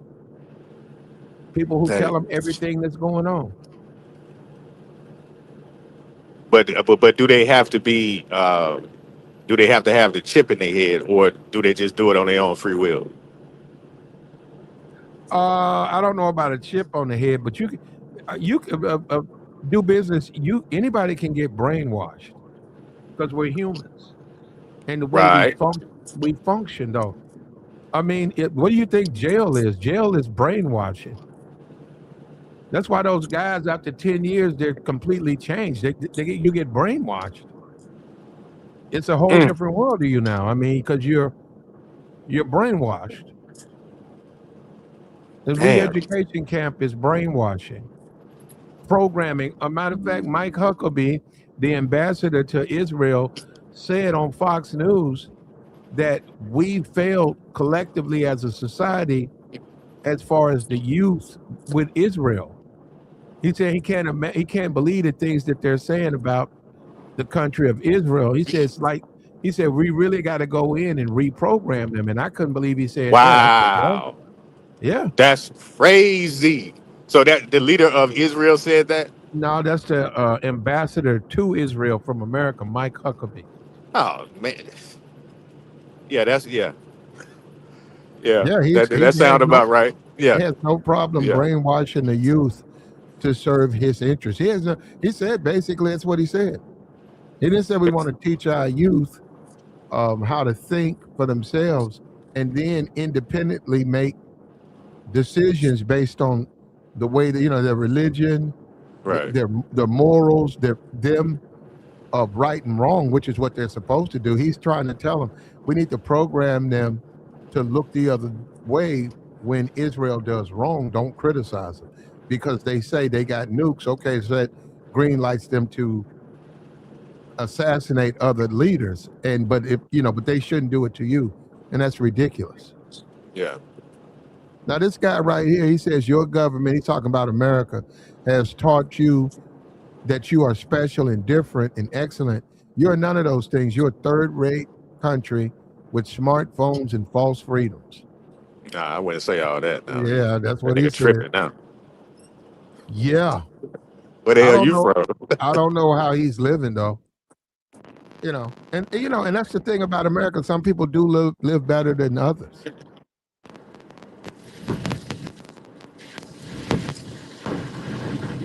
Some people do, but who's running America do business?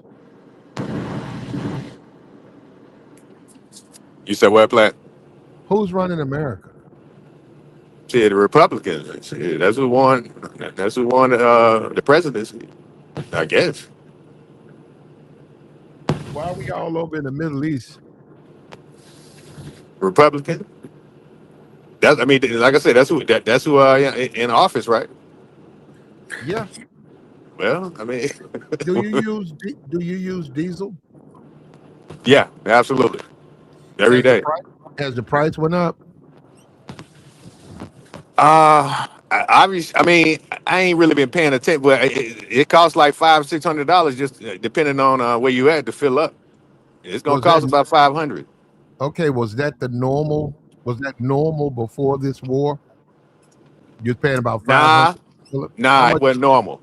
Normally you probably may pay like 300, Okay. maybe 330, Okay.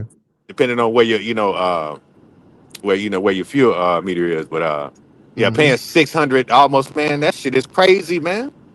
Man, I spent Yeah. like $600. Well, I mean, it's a company, it's not Yeah. it's a company, Hmm. but I said, damn, $600? That's crazy, man. I can even That's imagine. crazy. I can even imagine paying 600 for a fill up. Hey, you know what? Do business. I almost did it. They make them different though. I grabbed the wrong pump and I stuck the diesel pump in the unleaded pump, Yeah. and it wouldn't work because I said, "Damn, it wouldn't go in." And I was looking at it, and I said, "Wait a minute, it's not fitting. It wouldn't fit." So I tried to shove it. It wouldn't fit. And then I thought about it. I said, "Wait a minute." And I looked around, and I had the diesel pump. And I said, "It's amazing how they make this stuff to save you, from your foolishness." Because, man, I grabbed the wrong one. I was ready to cut it on, but it wouldn't come on. It wouldn't go in, and then it wouldn't let the diesel out.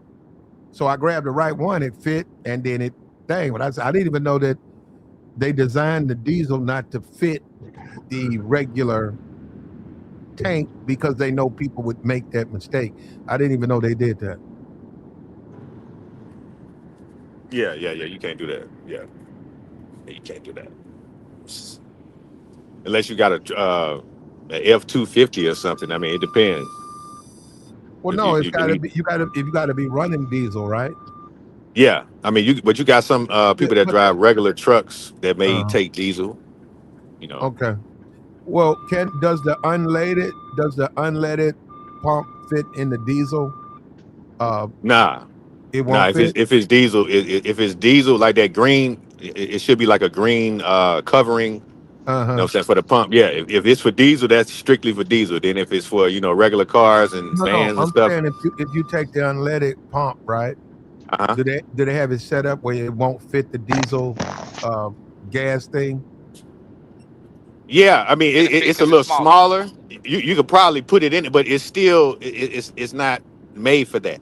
Even if you leave it, pump it or try to pump it, the shit might just fly out it starts Okay. spraying everywhere. You see what I'm Okay. saying? I got you. They made a design that not to put it in the wrong. Okay. Oh nah. Oh no. Okay. You You don't said want to do that.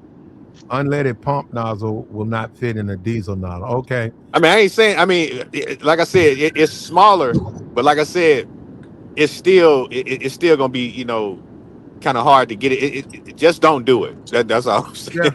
Don't do Oh it. yeah. No, they got no. I said that's America, right? That was Yeah. designed. It was designed. It saved me because if I certainly I would have ruined that car because I certainly tried to stick it in there, it wouldn't go, and I didn't know why it wouldn't go, and I hit it again, and then boom. I looked around and I realized that this is a diesel nozzle. So, and I put it down, and I grabbed the other side, and it fit. And I said, "Man, thank you," because I would have ruined this car. So, and we take stuff like that for granted in America. Then they want you to go to Iran. Nobody want to go to no Iran, man. I don't want to go to no Iran. I want to go to no Tehran. I don't want to Right. go and be in no war and then you can go party in Tehran. I don't want to party in Tehran. I want to go back to America. America is great. They want to send you to Carg Island. Yeah, I don't want to go there. Protect them oil fields. Oh yeah, but Take what's them up?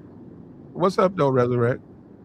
Ain't nothing to it, man. About to go in here and take a test in a minute, but I seen you was on. That's a classic thumbnail. Okay.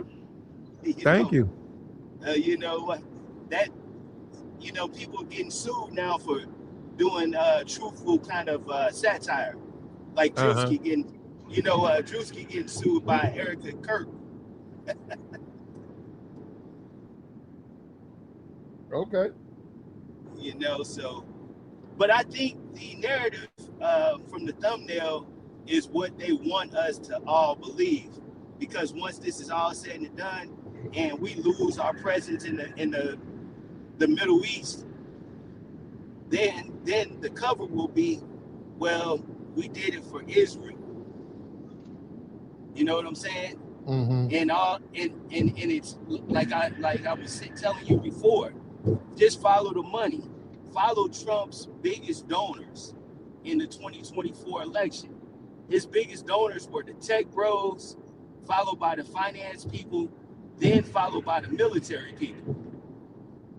Mm-hmm. So once this is over with, the tech bros are going to get what they want, because allegedly the company Palantir, they're going to set up a all surveillance system in the United States where we will all have to have a digital ID.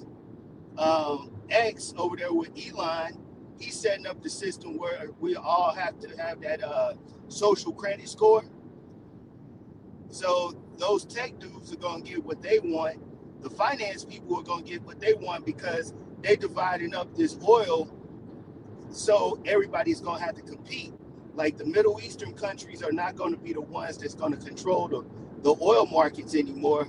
Like I said, it said the United States is going to supply most of the oil and the liquid gas to the Western Hemisphere and to Europe. Iran is going to come under the control. Iran and a lot of the GC countries like Bahrain and Qatar, they're going to come under control of the Chinese. And when it's over with, different regions of the world is going to be controlling their own different oil markets. So you know what I'm saying? It's not going to just be the Middle East controlling things. Yeah, until it happens again, huh? No, they're claiming it's going to be peace in the Middle East after this is over. After this last war, there's not going to be no more conflict. So it is about oil. Well, it's about money and dividing up markets. Yeah, but I don't even think that's going to. They might last for a while, then until somebody starts another war. Somebody else gonna come and take it. But they're saying the hardliners are going to be eliminated. This conflict is over with. All the hardliners are going to be eliminated, because not in Iraq, not in Iran. They won't. Oh yeah. Because some of the hardliner leadership is already been resurrect. They couldn't do. That's like saying you could eliminate the hardliners in America. They couldn't do that if they wanted to. Too many people. Oh yeah, it's gonna happen. No, they can't. Lindsey Graham, Them they're handful of not them gonna last. those handful of elected officials or ayatollahs. Man, they got a whole. You got millions of people who think probably more extreme than him. That's like going. That's like me going. His grandson. That's like me going to a church, and I'm First Testament. I'm First Testament. I'm at a church though. They preach in Second Testament. You know, they preach in a certain type of gospel. I'm sitting, oh man, I'm fire and brimstone. But I'm not the pastor, but I'm fire and brimstone. You know, and I'm saying, you're saying the hardliners, they couldn't get rid of the hardliners if there's too many of them. It's not. And we also under the assumption that the Ayatollah, the radicals that you see up front, somehow represent the populace. They don't. They're probably they're probably way more radical. The regular it's way people. less. It's way less. Yeah, because everybody religious fanaticism when it's like that. Because look, you got resurrect. You got people in the mountains. They are religious fanatics. They believe that they need to stay in those mountains for the rest of their lives with a mule and a goat. And if the American or the Western man comes, it's their destiny to protect Iran from that Western man. And if they lose their life, then they'll be blessed in Iranian wonderland. They believe that. Not the majority. In those mountains, they do. In those mountains, but the majority of people don't live in the mountains, though, man. The majority of the people live in the cities. The majority of the people are religious fanatics. No. Yes, they are. They believe in the hype. That's what they want. That's what the press wants you to believe, bro. Most people want to live in the peace. Majority of people in Iran are religious fanatics. No, they're not. With variations between the fanaticism. Yes. All right, man. But you think what you think they just regular Joes over there? They just regular Joes. Besides in Israel, Iran has the largest population of Jewish people in the Middle East.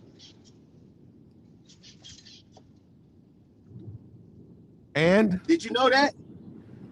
They got I don't know. I don't know the composition of how many Jewish people are in Israel. It's 90 million people in Iran. I'm saying they got the second largest amount of Jewish people. I wouldn't even go with that. No, I wouldn't say they're not the. I'm not making Israel. Stuff up, man. They're not practicing the same Judaism that they are in Israel. They're Jews. Okay, well, they're not. That's like saying that the guy, what's the guy for the Dallas Mavericks or whatever, Kyrie considers himself a Hebrew. He considers himself a Jew. No, but you wouldn't say he's not the same. Kyrie was just saying about that video. He just said it was interesting. He didn't claim that he was a Hebrew Israelite. That's what he was. That's what they said. That's what he said he was. No, he said that video was interesting. That's what he said that he's a Hebrew Israelite. He said black people are the original Jews. That's what he said. Where did he say that? Where did Kyrie say that? He said that in an interview doing that whole thing. He sat down and talked about it. Man, that's how people get in trouble, man. That's how this is not truthful. He didn't say that. He sat down and had a conversation where he said all of that. And that's why the people came out to protect him. What I want you to find where he said that, Platt. He's saying it right there in the chat. That's what he said. What did he say in the chat? I'm a resurrect. He said it. What's your next question? Because you guys come up here. Hold on. You guys think I want to argue with you? I don't want to argue with you. I don't want to argue. I don't know how. Look, I don't know how many Jews are in Iran, but I know Iran is a radical country. It is a religious fanatical country. They are. I don't know what your idea is about Iran. My idea is it's about truth and what's really going on. And my idea is about the money. Everybody has a price. Because that's the way the human nature is. And those people want to live better. And once this is all over with, there is going to be peace over there. and they're gonna come under the control of China. This is the new world order. That's United nonsense. States is not going to be on top. I know that's, it's hard for you to believe. hold up, no, that's and to nonsense. fathom. You can make that We're not statement going that to be on they're top already, no more. they're We're not going to have already, a presence in the Middle East. well, that's hard for America's, you to take, but that's America's because you're a fault. former military guy. That's America's fault. If they go out here and squander this stuff, they started that war. Israel got them to start the war. That's their fault. If they get run out of the Middle East, that's their fault. And if they mess around there and hit the wrong mosque, they're going to lose all of that so-called Middle Eastern allies. Their interpretation of they don't practice. That's what people don't.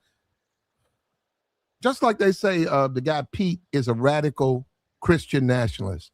People don't understand there are radical sides to faith. America, for the most, they're moderates, if that. Half of them are not even Christians. They claim to be a Christian. They certainly don't practice it. And then a lot of them are moderates. When you start getting into the extreme side of a faith, and you see a difference. It's a big deal for them. Certain things you do, certain things you just don't do. There are lines you don't cross.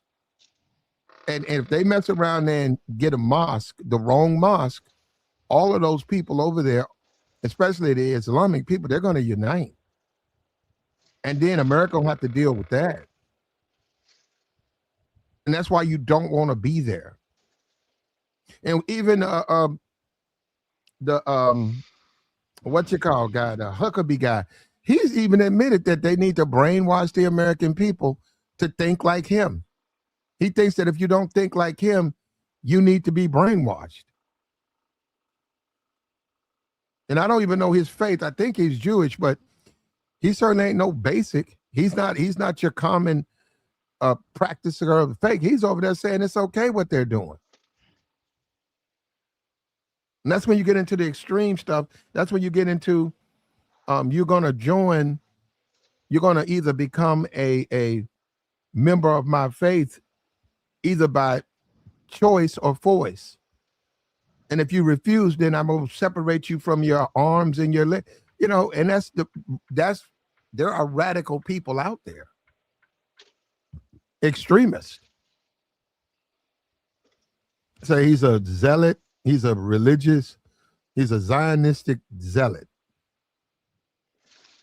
And that's where we are. That's where we've managed to become with this war. And I don't know if he can do that. And they're already taking away the Black history. They're changing all of this stuff.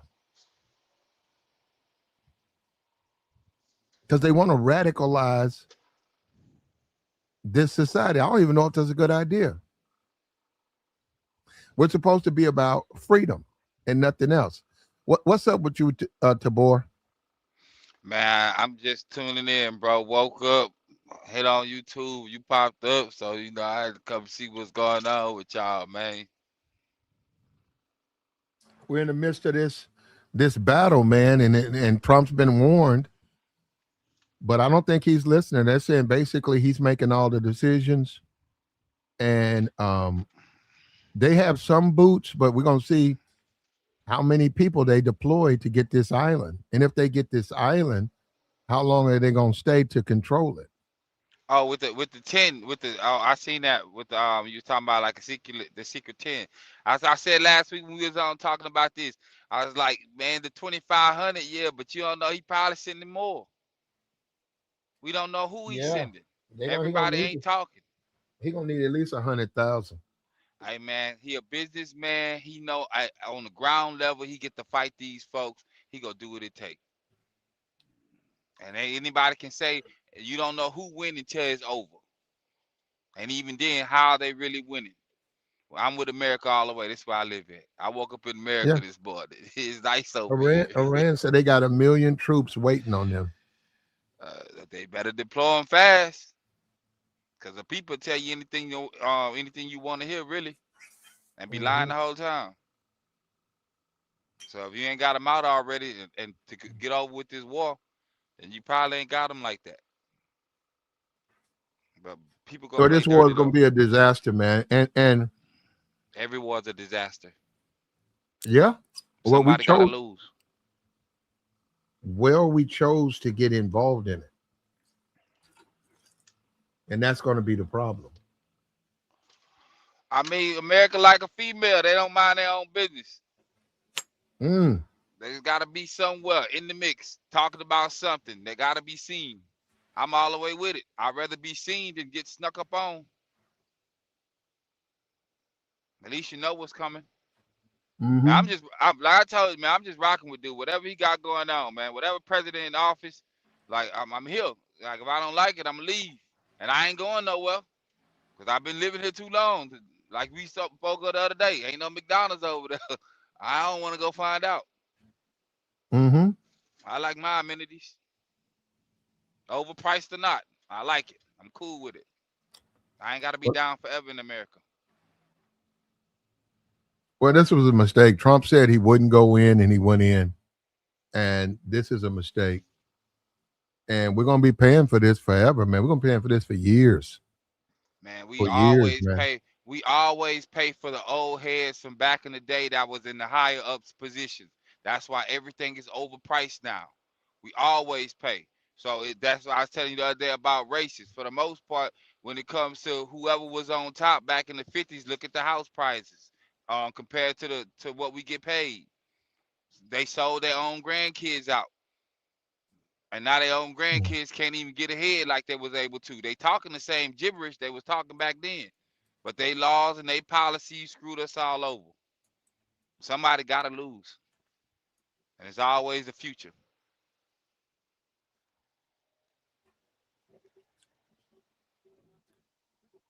Bruh, this is a mistake, man, and Trump's we're gonna pay for this. And I'm not sure we're ready. And I'm looking this thing up, right?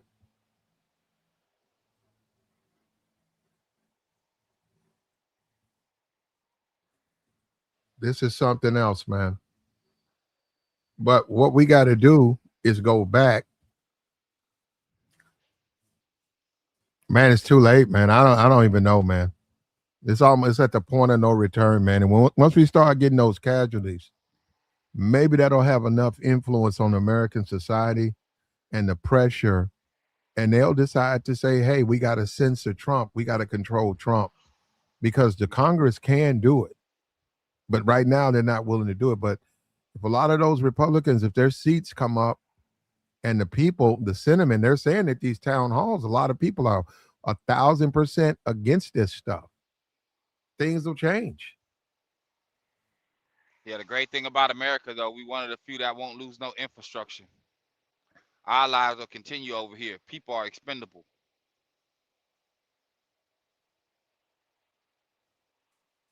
Yep. And Iran, they're too radical. And I get it. They have to be that way.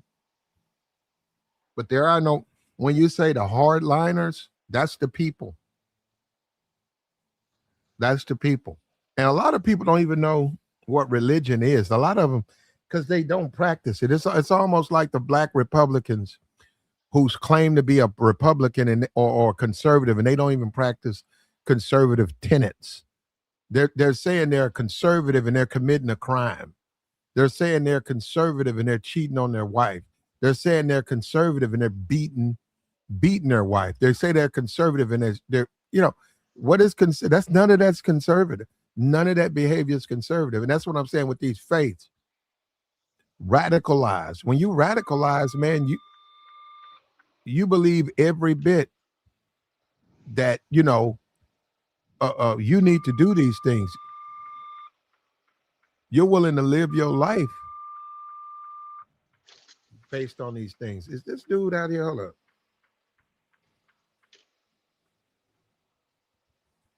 This dude better not be out here doing what I think he's doing. Oh, let me see. Hold up 1 second.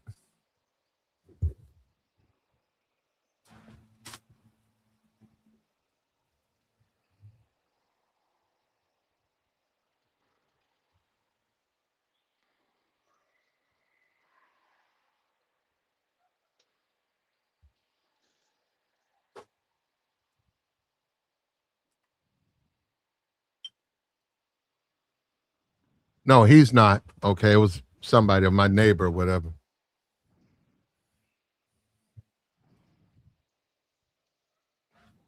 He said, "Why don't you go over there?" He said, "Why y'all so scared? Why you so scared? Why you in a chat box?" Tough guy. And this is what I mean. These guys want to sit up here and claim that they macho and all of this American might, but they won't join the service. They won't join the service, but they'll sit back and they'll support everything Trump does. Trump's rich. None of Trump's kids are in the military, and they demand that you have to fall in line, bro. You're a coward, brother. You're a coward. That's what you are. Why are you guys so scary? Why are you such a coward? Why don't you go over there and fight? Why don't you go fight? Since you believe in this war so much, go fight. What are you waiting on? I mean, when I came in, it sounded like somebody was talking about I guess an African about going back home or something like that. African? I don't know. There was like the way they was talking, it seemed like it was an African situation. Like China was there, some Middle Easterns were there. China's always been there. China's always going to be there. Somebody was like, "Oh, the white man." It was funny, man. I don't know. Some comedian did that. I can't remember his name. That was funny though. That's what I came in, man. Yeah, I was talking about Iran and how radical they are, extremist. And this guy thinks because they got 10,000 Jews, and we have no idea how they practice their faith over there. It ain't the same as the Israelis. I can promise you that. He thinks that they're some kind of way going to have some effect. It's 90 million people there. You know what I'm saying? And you get up here, these guys, they get brainwashed. They listen to Fox News, and they pick up that propaganda, and then they bring that to a podcast, and it's nothing but propaganda and lies. You're not going to ever normalize Iran. And then when you look at all the things, you knock down that regime, that creates radicalization. A lot of people don't agree with their leaders being assassinated. Then you knock down another group. Then you hit the Ayatollah. That's a religious figure. These people worship these people. And do you think that's not going to have an effect on these people? That creates more terrorism. That radicalizes the population. And these people, they do this stuff, and then they don't think there's an effect for it. It's an effect for it. You radicalize that population, and you create more problems. They'll be back in 10 years. If it's over tomorrow, they'll be back in 10 years doing the same thing.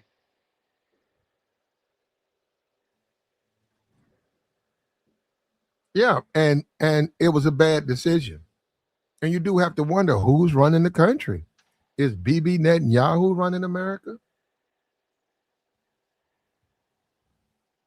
Who's running it? I would say the people with the money.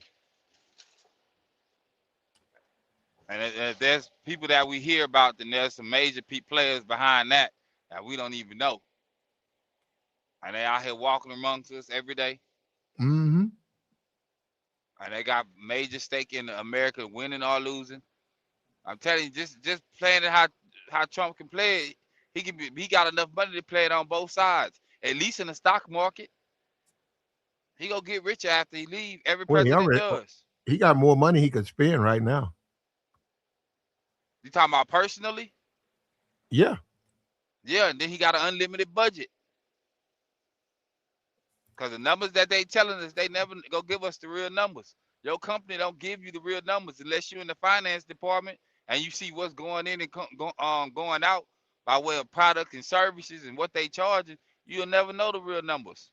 You can't spend $1 billion in your lifetime. You can't spend $1 billion in your lifetime. I don't know, man. He's got more. Was Trump worth 3, 4, 5 billion? You can't spend $1 billion. There's really nothing unless you deliberately trying to spend it. But even just normal cost of living. Yeah, just your normal cost of living. if you live a normal, I'm talking about private planes. I'm talking about $1 million home, a driver, couple of cars. You can't spend $1 billion, even with living like that. You can't spend $1 billion. It's just too much money. So Man, You say Trump's doing it for money. Trump's got more money he could ever spend. yeah, but you ain't never got enough money. I mean, even somebody like me as a truck driver, I ain't never got enough money. That's just me. I see my checks and I'll be like, I want some more money. I'm gonna stay out here a little bit longer. I know the way. It's easy for me to make the money now.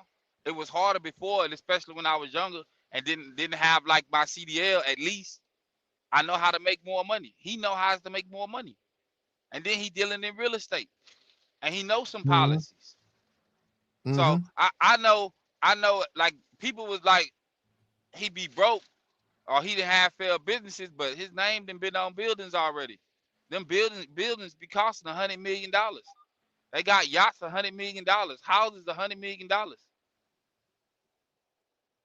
I don't think Trump got a yacht. I don't think he need one. He got plenty of people he can call who he got friends and be like, I Well, need a yacht this weekend and get one. you can, if you deliberately want to do this, you can go through $1 billion.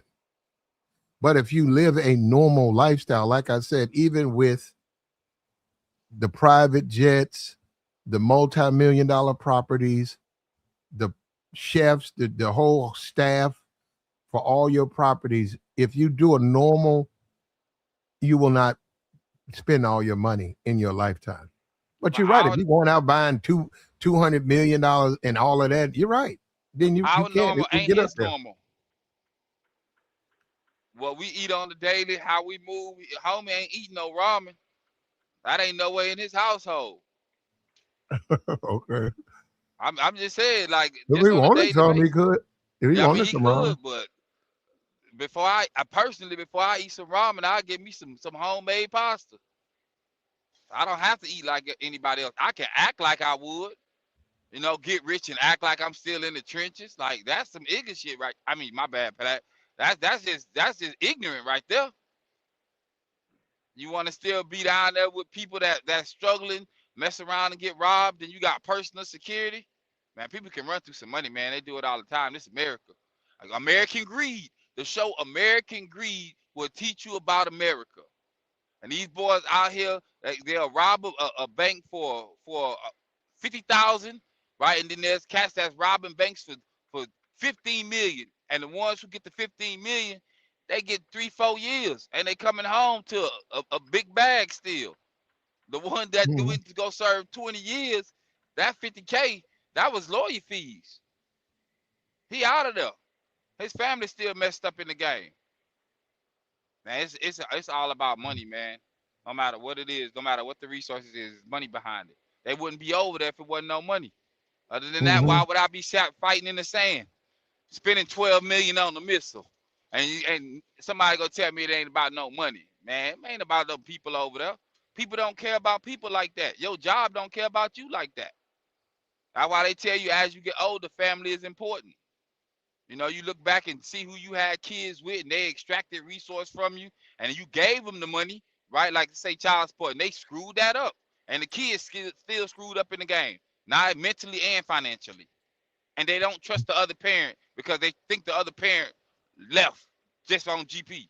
And then we Mhm. get older and we realize that it wasn't the parent that was taking care of us that was really, that wasn't there was really the problem. It be the one that raised you. So you can blame Mhm. whoever you want to, but you mentally thrown off. And the way you see the world and things you know about, you still don't take the chance because your life during your lifetime as a youngster, they was telling you what not to do, and so you scared to make moves. So your risk tolerance is extremely low. You go get the job. You try to do everything right. You go fight for the country, even though you know about certain things that tell you go fight for them if you want to. They got a couple of homeless people that tell you they wish they never went.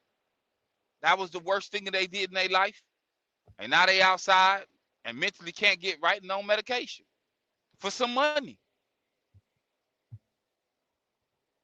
Look, he got Resurrect says BlackRock and JP Morgan running this. Okay. The money, That's what you money believe. guys. Hey, what you up, Jazzy? How you doing? I can bet they got some money in it. I would. If I was playing at that level, I'd be trying to put money everywhere. Ain't no need for Mm-hmm. my money to be sitting still. Money should never be sitting still. It should be moving Yeah, somehow. but You should what benefit you're it. looking at, you're mixing two. We're talking about American life, and that's you can't really spend enough money on that. American life? Yeah, that's not something you can pay. Yeah, I don't have faith in people like that. Like I don't walk in a situation thinking somebody gonna care about me more than me, even Well, if they tell me they do. if you join the military, you have to think like that. Yeah, I mean I can see that. That will make sense When you get on because one of those ships, how you know it's gonna float? I know. So I see how you would have to, but again, I wouldn't walk into a situation like that. But that's me personally. Well, if they put you in a tank on a battlefield, how you know nobody's gonna shoot a missile that breaks into that tank and then you get burned a lot? How do you know? So I'm saying you gotta trust. You gotta trust that those things won't happen. So you say, um, care about you more than you. Well, you have to believe that the country cares about you and is going to make Okay. sure everything they can do, they're going to do. When you say flat sands of Iran, man, don't nobody want to get on that. And all the experts said, don't put nobody on that. You can't go. You're too much exposure. A special team to go in and take the uranium out of Iran. Who's going to do that? That's radioactive. Who's going to do that? It's highly volatile. If they put it in a truck and they try to drive away, all you got to do is stand on the mountains. Once you get a couple of good shots in, if you hit that uranium, it's going to blow. Who's going to drive Yeah, the truck? but the So but that's the what I'm smart saying. That's why you can't do it. Like, share, support, man. We got the join link posted, man. If you can make a point, if you have a salient point, you're welcome. We'll take your thoughts. the smart move wouldn't even be to remove it though. The smart move would just be go take it over. It's already in the facility. It's already being maintained. You just want to control it. So moving it just wouldn't be smart, no matter how you would think about it. On top of that, if you got 3, 4 of them in the area, or I guess in the country, then that's 3, 4 more you got of your own that you can build some things up. I wouldn't move nothing. They can't move those oil reserves, but they can control them. Well, you run into other problems because it's not just about, you can't just really invade another country and take over its resources, because other countries look at that and say, well, we'll take it from you. Or they You go, know, or we can partner up with you and split it down the middle, or split it up. We can bust this down. But that I okay, mean well, that's how the world been working. Everybody going to take resources. It's like a person will come into your life and take resources. If they can get them out from you, they go get them, no matter how it is. They go mask it in love, maybe. That's go alimony. They can mask it in child support with your kids. The government dipping in your pockets for taxes. As a man, they coming for you no matter what. That just be my thought process, man. I I got be you, seeing man. some things. As a man, they coming for you. Like they know, like for the most part, men are simple. We can get through life like fairly simple until we get to that point to where we want to take our resources and have a family. And America has incentivized people to take that from us legally. So people can legally take from another country. They can lie and say they was doing something and wasn't doing it. And now we at war. Israel's a small country, and they have an extreme amount of influence on America, though, bro. You know, It, yeah, it's like based their on big. religion? It's like their big brother. Is that based on religion? What? The influence. Some people say, some people say so.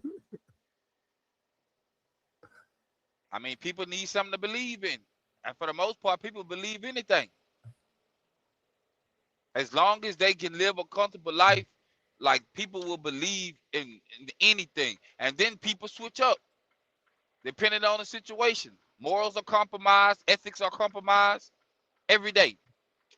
So I can see them having some influence. If they got enough people religiously, Hmm. that'll make sense. We got to They got get back.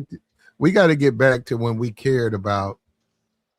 We got to get this Democrat Republican foolishness out of our minds, man. That stuff's really brainwashed us, so that the politician can manipulate us.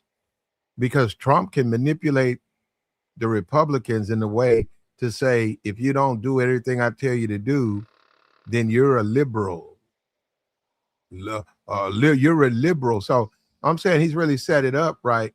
If you disagree with him, you're a liberal, and it's brainwashed people to forget about right and wrong. If you do something wrong, you have a right to obligation to say that. Wrong is wrong, right is right. But if you're a politician, make it all about pardon. Make them a pardon. Make them an extreme partisan. My fault. Extreme partisan of your religion. So that means you got to blindly support me. That's what Trump's saying. You got to blindly support everything I do. I want to go over into this country and take it over.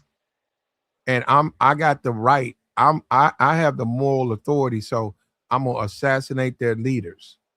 I'm gonna drop bombs on hospitals and schools. I'm gonna put a tomahawk into a girls' school and take down 200 lives. I'm gonna commit war crimes and atrocities. But because even though you're a person of faith, you got to suspend that for me, because I'm the president and I'm a Republican. And if you disagree with me, you're a liberal. And some of these people actually buy into that. They actually listen to that and they think, and I say, so you put your faith. I said, what about your faith? Like you're a Catholic, right? You're a Christian. How do you suspend your faith for some religious stuff? For some clown who's claiming he's religious when he doesn't live that way. You know what? I think that we need to do something on that. All of these people are liberals, but see, it's a manipulation thing. That's what Trump said. If I ran for office, I have to run as a conservative. That's the Christian conservative. That's a group that they manipulate a lot. They really manipulate them with lies. They feed them lies and then they manipulate them. That they manipulate them, and that's sad that people fall for that. No, it don't make you. It don't make you a liberal. It doesn't make you a liberal. But what I'm saying is, they come into conservatism, and that's what I'm saying. Christian conservative, right? And people don't understand it's how you live. If Nick Cannon, he can be whatever he wants to. Nick Cannon can vote twice for Trump, but he's not a conservative. Because if you go by how he lives, he doesn't live like a conservative. He lives like a liberal. Amber Rose, she lives like a liberal. The chili chick, I don't know, but interracial relationships, that's liberal. That's not conservative. I didn't say you couldn't do them. I'm not judging her. That's a liberal position, though, and people don't even know what being a conservative or a liberal is. Do you know what a conservative is? Conservatives don't do what liberals do. When you look at the whole hip hop community, none of those people are conservative. I know they claim to support Trump, but they like Trump because Trump's a criminal. So that's what they like. That's what people don't understand, that they're attracted to Trump. So because of the way Trump behaves. They like he's a tough guy. He's a bully. They like that. Then they claim they're conservatives. Then they don't live like a conservative. They live like a liberal. That's exactly how they live. And so conservatives are following some pre-structured plan that came before them, and liberals doing what they want. It's always been like that. I mean, people do what they want. They go bend the rules. Most people like to be manipulated anyway. People be knowing they getting manipulated, knowing they getting screwed over, and they be too deep in and don't want to cut their losses. Because if they cut their losses, then what are they gonna believe in? People need something to believe in, even if it's blind. But see, the thing about being a Christian or a Jewish person or a Muslim or Hindu or whatever you practice, Buddhist or whatever. And Buddhist is actually not a faith, but whatever you practice, right? The key to it is you do it now and you implement it now. You implement that behavior now. Christians, you attract people to the faith. So it ain't even a question about you having a ministry. It's just how you live. People notice you're not doing certain things. They notice that about you. They notice that about your lifestyle. They notice that. That's the whole thing about you represent a Christian. And then people inquire. You say, well, I'm a Christian. And they say, why you don't do these things? So I don't believe in that. That goes against my faith. You know, why aren't you hooked on drugs? That goes against my faith. Why don't you cheat on your wife? That goes against my faith. Why don't you watch football on Sundays? It goes against my faith. So that's what I'm saying. People actually practice what they preach. But when you look at the Nick Cannons and the Chili's, they're saying be a conservative, but don't practice the tenets. Be a nigger. Be a conservative, but act like a nigger on the back end. And I've never, it's hard to believe people do, but they do that. Be a thug and a criminal, but claim you're a conservative. And I'm like, because I've never associated conservatism or conservative way with something that's modern or something that's cool. I've never associated. I know what it is. I know the differences, right? Proud to be a Ogie from Muskogee, right? Okie from Muskogee. That was a conservative. He got made fun of. Merle Haggard, proud to be an Okie from Muskogee. And that was a little thing back then saying, hey, we're not hippies. We're not hippies. We're not about make love, not war. We love America. We're squares. We're just Ogies from Muskogee. And now, and people say, and I'm saying the Nick Cannon, the Amber Rose claim to be a conservative. You ain't no damn Ogie from Muskogee. How you gonna say that you are Ogie from Muskogee and you got 15 kids by 9 different women? How you gonna claim to be an Ogie? How you gonna claim to be an Ogie from Muskogee and you got a goddamn OnlyFans? How you gonna claim that you're conservative? That's a concern. Ogie from Muskogee, that's a conservative. That's a conservative. That's how they live. They don't smoke dope. They get married. They shut their mouths. They do listen to everything America, USA, USA, USA. And I said, you got this. And I said, look at black people. Anything black people get involved in, they ruin. Now they want to be conservatives, but they still want to be niggas.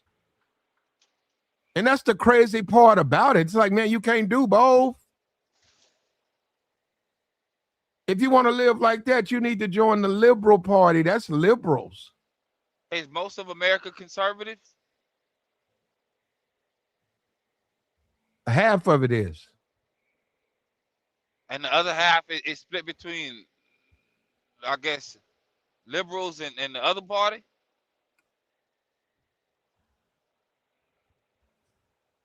Actually,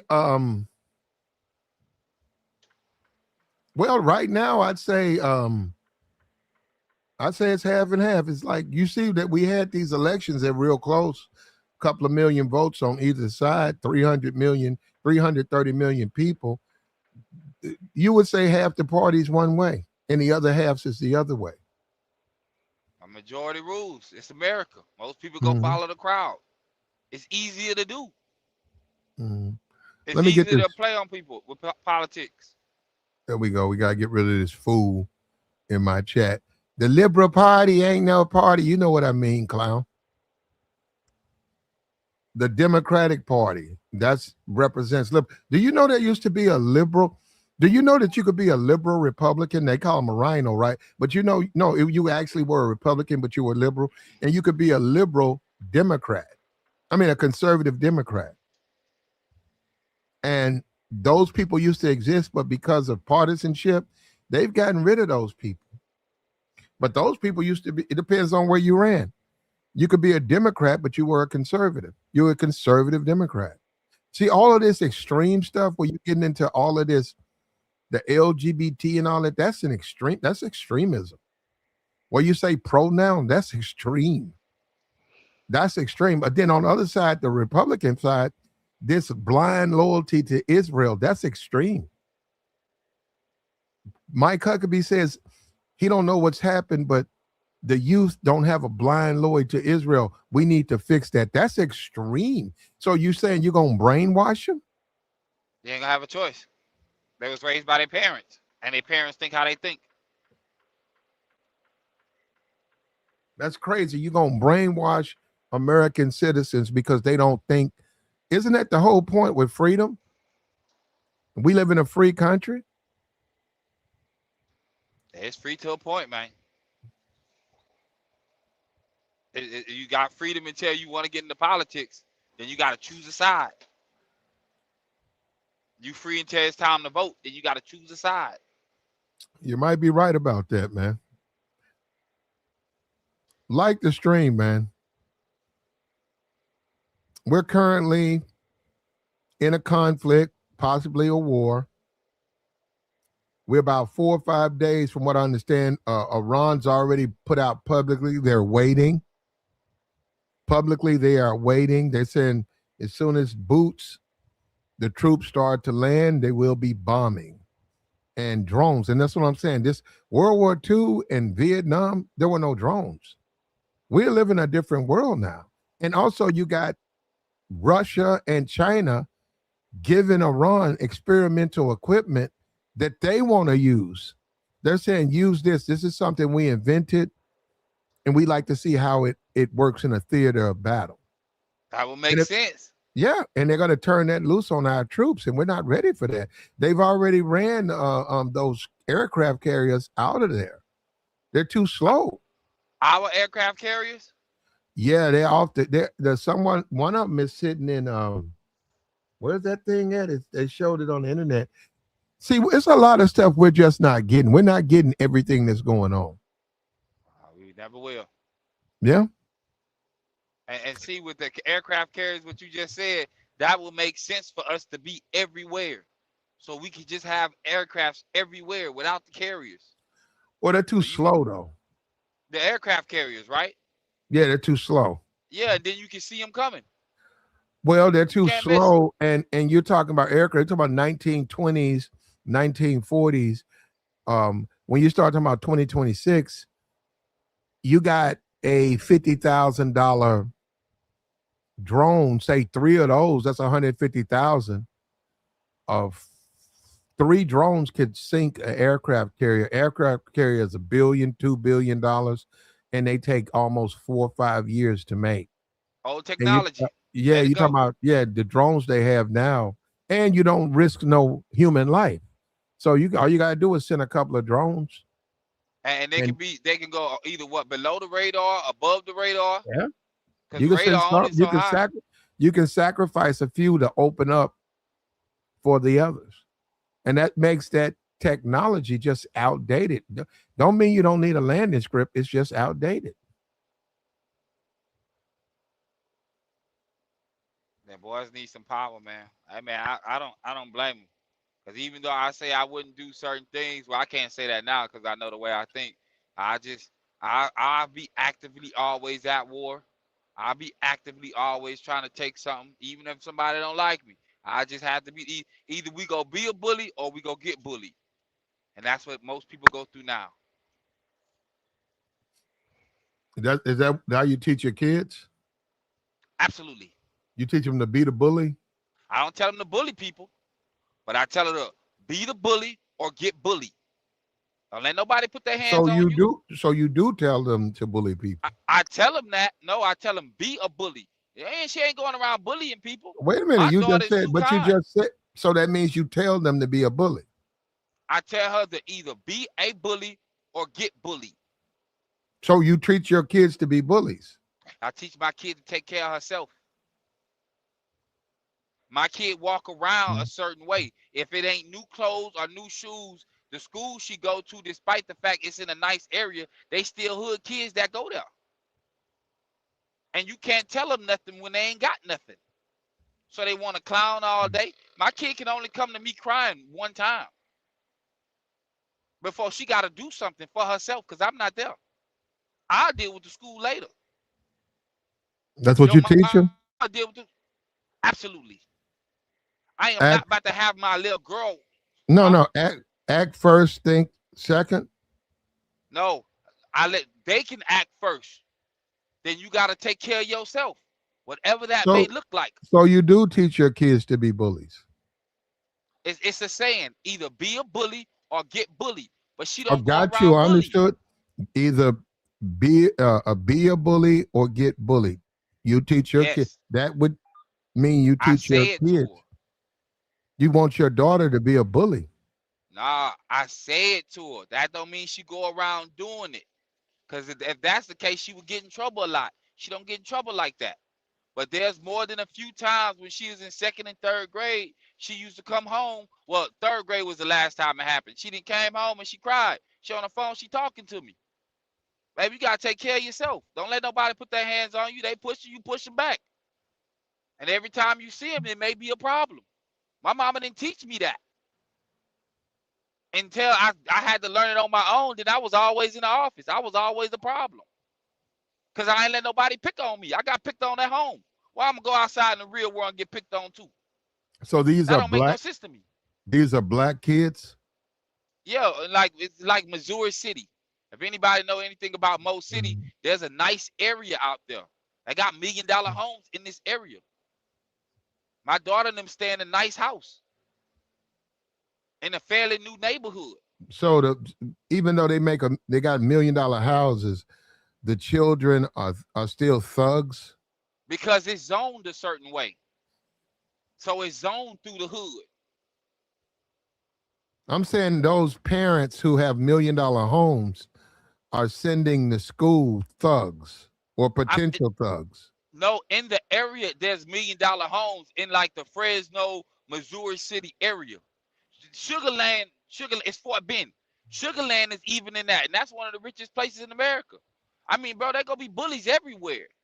Now, how your kid how your kid end up dealing with the world outside of their household, that's a different conversation. You can't always save your kid. But the last thing you want your kid to come home to is being bullied by somebody that was mad because she got some new shoes. That's crazy. Or I came and I bought my baby girl when I'm home, I'll bring a Chick-fil-A. Or her mama take her some food like that. And then she eat with her mama. Or she got a lunch account and the kid was trying to bully her to buy him some chips.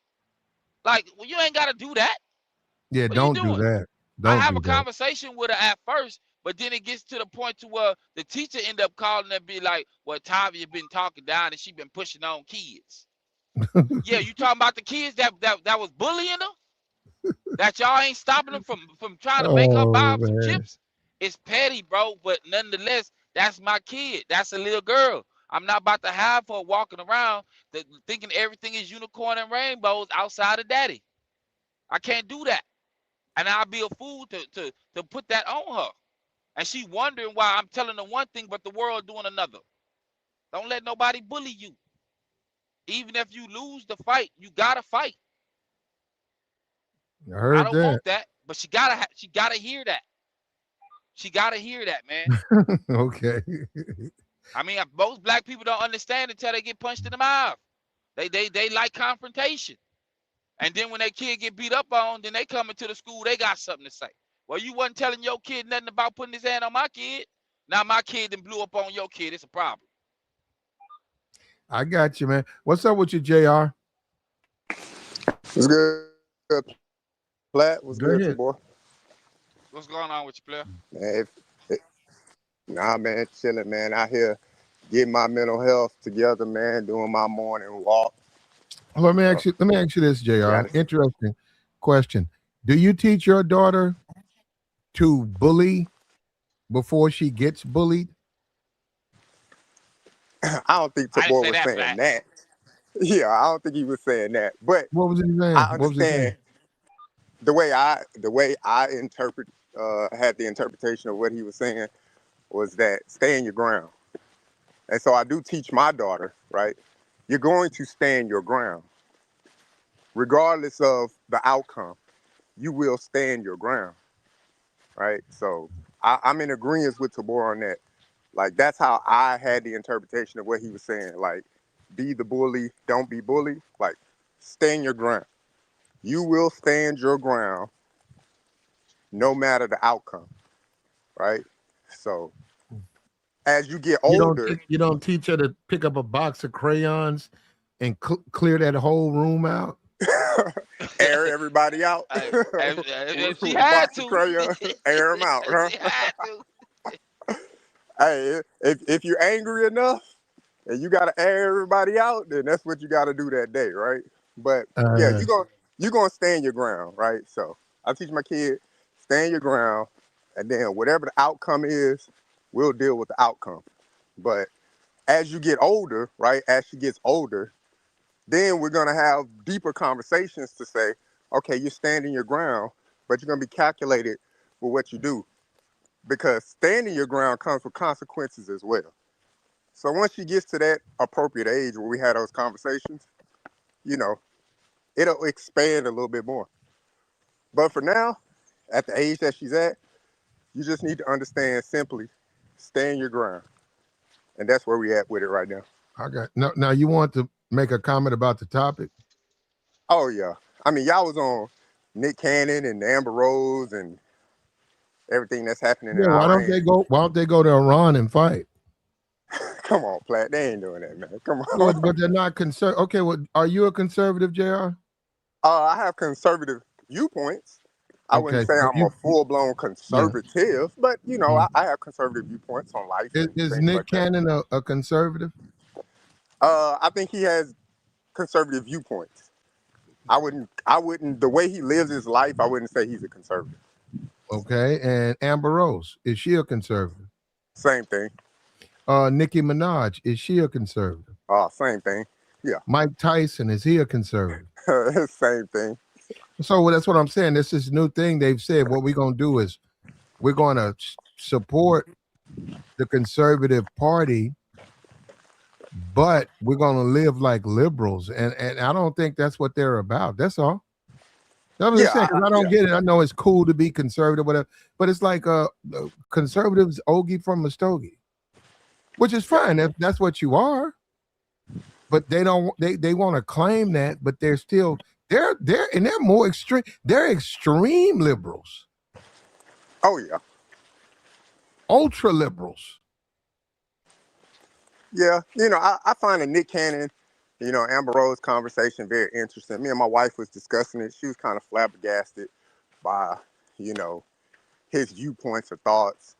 And I was just like, look, you know, people out here, they changing their face and washing their hands to look different every day, right? Every day. I mean, you could go back and look on Nick Cannon's Instagram. Man was wearing a dashiki with a turban. Where they do that at? Facts. A dashiki with a turban. You know what I'm saying? So you have It on be tripping. A African garment with a turban, and then you got a I can't breathe George Floyd sweater on. You know this. So if you ask a true conservative about the George Floyd incident, they're gonna say he offed himself, right? But if you speak to a liberal, they're gonna say, well, the actions and the accounts that occurred at that moment caused his life to be taken. So, in one breath, Nick Cannon wearing an I Can't Breathe shirt, a dashiki with a turban. In the same breath, he driving around talking to Amber Rose, saying what he said just a few days ago. So they change, people change who they are. They seem like every day. You may not know, Platt, but he have a show. Well, you probably know of his show, right? Wild and Out. They canceled his show for a minute. Yep. And if you see, and if you go look at the show of who used to be on there and how it was with certain races, they added other races there, and they're prevalent in the front. So you only got so much power. Good for him. He Yep. added some racists to his show. But in my opinion, I said it back then, Nick Cannon's too old to be sitting on that stage. I can see if he's got a project and he's producing the show, but he's a member. And I said, man, that man, a good grown ass man. I said, Nick, go sit your old ass down, man. That's a separate check, bro. And when you talk about Tabor, production, Tabor. I said, Nick, go sit your old ass down. You're too old to be a member, stand on that stage trying to tell jokes on Wild and Out. You too old. You grown, man. Sit your grown ass down. He kept jumping down there, putting water in his mouth, telling jokes. I said, look at this grown ass man. I said, what? Look at black people, though. I said, how do people look at the black man? You got grown ass Nick Cannon with a mouthful of water. Somebody tell me a joke. And I said, bro, man, that's not a kid show. Sit your grown ass down. It is actually it's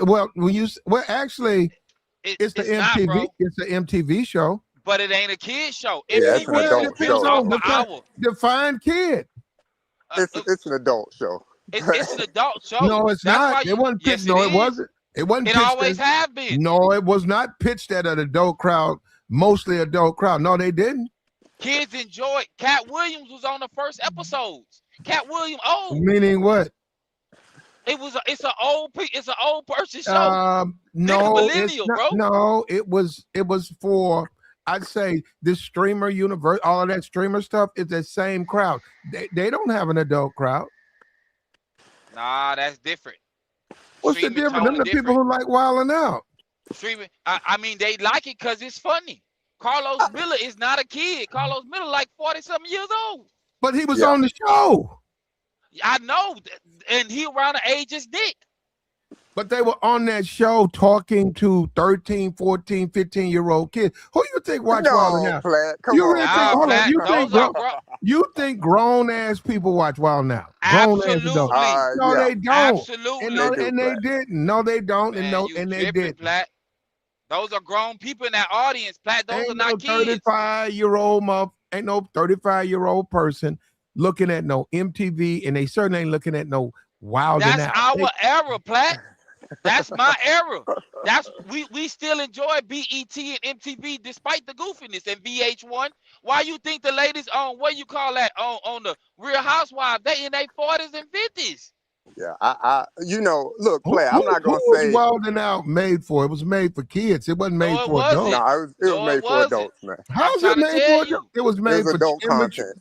It was made for immature people who were stuck in arrested development. It was not made. It's just like that stupid jackass. But it works. Wait a minute, that jackass. Who you think that was for?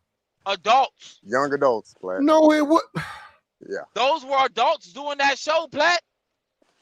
I agree with you. The people that were there were doing it, but it was for kids. Man, listen, Platt, what I'm telling you, in our generation as a millennial, we had like some of the best times. That's why the cat from all that, what, Keenan and Kel? Keenan is still on, what do you call that? On Saturday Night Live. That's all our era people. We grew up. No, he's there because he can't find a job. That's why he's still there. Hey, what I will give you, Platt, and you correct on this. Look, the crossover of the age ranges, definitely. Like, so the show is constructed for adults, but the crossover, it can easily cross over into young teen. Nah, I think it's correct. I think that it was constructed for young people. I would say teenagers, and then some grown people looked at it. But if you really look at it, because of the people on there, they're too old. Nick Cannon was always too old to be on there. He wasn't funny. Yeah, he wasn't funny. You had a bunch of people up there that was not funny.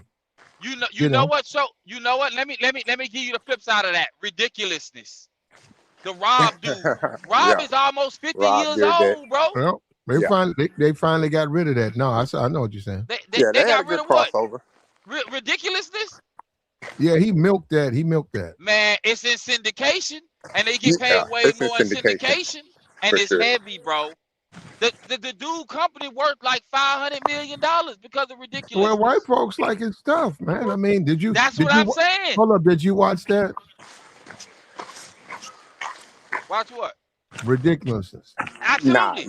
nah, I have. I Okay, didn't yeah, watch I none of that. seen it, but I I have. like watched it. No, I seen 1 or 2 episodes, but no, I didn't sit there and like know when it comes on and Oh, stuff. no, No, no, no. Yeah, It's not like that. It's not like that. I'm I just mean talking once, about enjoying the structure of the show. It ain't nothing but American Funny Home and that Videos. was for yeah, kids that's though. But essentially that what it is. You're right. was for children though. That wasn't for no grown people. What American Funniest Home Videos? That's not for grown people. That's more of family entertainment. But what I'm saying, the ridiculousness, that was for kids. That wasn't for grown people. Nah, man, that was grown people. That's what I'm telling you. Nah, It that was was for grown people. kids, man. Nah, He bro. pretty If, much took listen, the same construct if it and was for made that show. kids, if it was for kids, they wouldn't tell you not to send in those submissions. If it was for kids, you would see kids only kid videos. Those are Yeah. grown people doing dumb things. Now People like to see that they put the stamp at the beginning of the show, at to the say don't beginning. try any of these stunts or this is for 18 and older viewership. But yeah, the videos that you're showing are Adults, kid-like videos.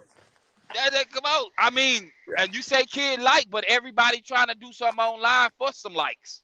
Yeah, I mean same thing. America's Funny Home Videos, like you said, it's the same thing, same It's like premise. how you can scroll through. My bad. Go ahead. No, you good. Go ahead, bro. And you can scroll through YouTube and you can scroll through Facebook and Instagram. You'll see some funny things with some adults. You'll see some sexually type things for adults. But then they be putting their kids outside. And their kids doing the same goofy things that they was doing as adults. I'm telling you, man. Yeah. It's all intertwined now. Adults like to be kids, man. These festivals, these $400 festival tickets, where these adults outside running around looking crazy, those adults paying for them tickets, not kids. I got you, man. But who's running America, man? I mean, is it BB? BB, I'm you on starting to that think. flat? Come on, man. I started to think he is running America, man, because what he says goes. If he invested in the right places, man, he got the power. He It's can definitely sway decisions in the uh, boardroom. a heavy influence. Yeah, heavy influence. A lot of our tech is involved in that region, and BB got his thumbprint all over that region, man. So He bought stock, so for the most part, he could be a majority owner, yeah, and you never know. That's America. It can be bought. And they said that BB's been trying to get an American president to go and start a war with Iran for 20 years. And they say Trump was just stupid enough to listen to him. And now he's put us in this meat grinder. And yeah, that's sad, man. We're gonna have a huge body count. And in the end, they're saying even the mission won't be accomplished. So we Whose spent all this mission? money. BB's. You don't think his mission gonna be accomplished? He already got where he needed to be at. nah, I don't think BB's mission will be accomplished. BB wants to have that regime turned over completely. That's not going to happen, right? Because it don't benefit him. Yeah, it does benefit him if that regime is different. Yeah, But what's going to well, happen? I'm saying right now it don't benefit him. But go ahead, my bad. Yeah, you know how the old saying, right? You say you cut off the head of a snake, but multiple heads will grow. That's essentially what's going to happen, or what has happened with Iran, right? You cut off the head of the snake and the elder, right? The first supreme leader. They're going to put somebody else in place, and then the operation going to keep going. Now, can you slow down the growth of it? Absolutely. But I mean, look, we've already seen it once with the Taliban, right? we want to change the regime of the Taliban, yada, yada, yada, this, that, and the third. We spent 20 years over there to leave the Taliban in place. Now, you got the Taliban leader coming to the U.S. shaking hands and stuff like that. But the ideal of how they think and how they want to live and how they view Western society has not changed. So, But why would it though? Because Taliban would be a grassroots situation. You can, and even if you cut off the head and 3 of them grow back, at least one of those can be influenced. So one of them 3 ain't gonna be living like the other 2, so he easy influenced. Or 2 out of 3 ain't living like the one. Them 2 are easily influenced. So you still got the power. Easily influenced by payment, and that payment coming at the cost of me, you, and Platt. And no, it ain't. We not. Yeah. I mean, you said, but nonetheless, we still over here with no issues. Because look what this is what we talking about this morning. Well, we ain't got no real issues. You want to talk? I mean, you want to talk about issues? Look, it may be for us. We don't have real issues, but everybody may not be blessed and fortunate to be in your position. Yeah, we have everybody's issue is different. As far as the geographical like landscapes or like the opportunities. All of it, right? So when they get their money, they can do what they want, and if they choose not to build their infrastructure out, that's on them, bro. But no, you're saying when they get their money, so it's our money that we're giving to them. Like we're paying them to be in place. So we cutting the deal with the Taliban and say, okay, well, hey man, y'all in place, and just keep the peace. We'll pay y'all to keep the peace. Now, that's a sweet deal. All right, cool. Sweet deal. Now you're not changing any viewership. It's pretty much you got an agreement on a napkin to say, all right, man, as long as we keep giving you this money, we good. But that person can get that napkin and throw it in the trash and be like, we got enough money. We didn't rebuild everything that we need to rebuild. Let's get back on their ass. See what I'm saying? I get it. So that's the catch-22 of it all. Like, yeah, we're paying. The U.S. is paying for peace. We're paying for peace, right? And that's coming out of taxpayers' dollars. Like I said, it may not affect you. You may make enough money in America to be unaffected. But somebody living at the poverty line, yeah, taxes still taxes at the poverty line too. You still got to pay taxes. Besides you having a physical or mental disability, poverty is a choice, bro. In America, it's not a choice, man. How is it not, bro? Okay, and keep in mind, I want you to answer me. How is it not? But let's make sure we establish a foundation. If you ain't mentally or physically messed up, right? How is it not a choice? I understand what you're saying, and I preference the physical and mental, capacities of people. But you got to understand the structure of America, right? The poverty line, they're putting you at the poverty line and giving you just enough to survive, giving you just enough resources to understand how to live. Like, I mean, you got people out here. It's 2026. You got people out here that don't have internet in some areas, right? But there's some rural areas out here that don't have people live with no internet because they don't understand it. There's no education behind it. Yeah. But you can move, bro. It's not that easy. It costs money. Yes, it is. You need money to move. You need money to move. You're right. You need money to move, but for the most part, a lack of understanding is on you. When I was in Houston, in Lafayette, Louisiana, there was a part of Louisiana that never had phones. It was major news in Louisiana that they just got phone lines, bro. Those people could have moved. Yes, it does cost money, but people be comfortable at the bottom because they don't want to educate themselves. Do you know the city? Because I'm talking about I can't think of it, bro. No, I was talking about this yesterday. Do you know the city life is liberal? Country, like you just said, no phones. That's actually considered conservative. The way things are, fishing, small towns, that's conservative life. Cities, Chicago, LA, that's liberal. Yeah. What's that? I mean, What's you that got to pick place? your poison out here. What's that name of that track that's out there in L.A.? What's the name of it? Farragoma or some shit like that. Figueroa. Yeah, that's liberal. I don't know how I knew that. It just popped up. I don't know that. That's liberal. Tabor been through there. You done drove that truck through there. Hey, Keep I it heard 100. about it, player. I heard about it. You feel me? Nah, bro, but everything is just a choice, bro. Like I grew up the way I grew up. I could have completely went the other way. I didn't see no winning in that. I knew I wanted to have kids one day and never treat my kid how I was treated. It's a choice. I have conversations with my daughter instead of putting my hands on her. That's a choice. If I want my kid to have something, go ahead. But you teach your kid to be a bully. He didn't I say teach that. my kid to. I mean, well, he I teach my said kid that, to have a mindset. but it wasn't like that.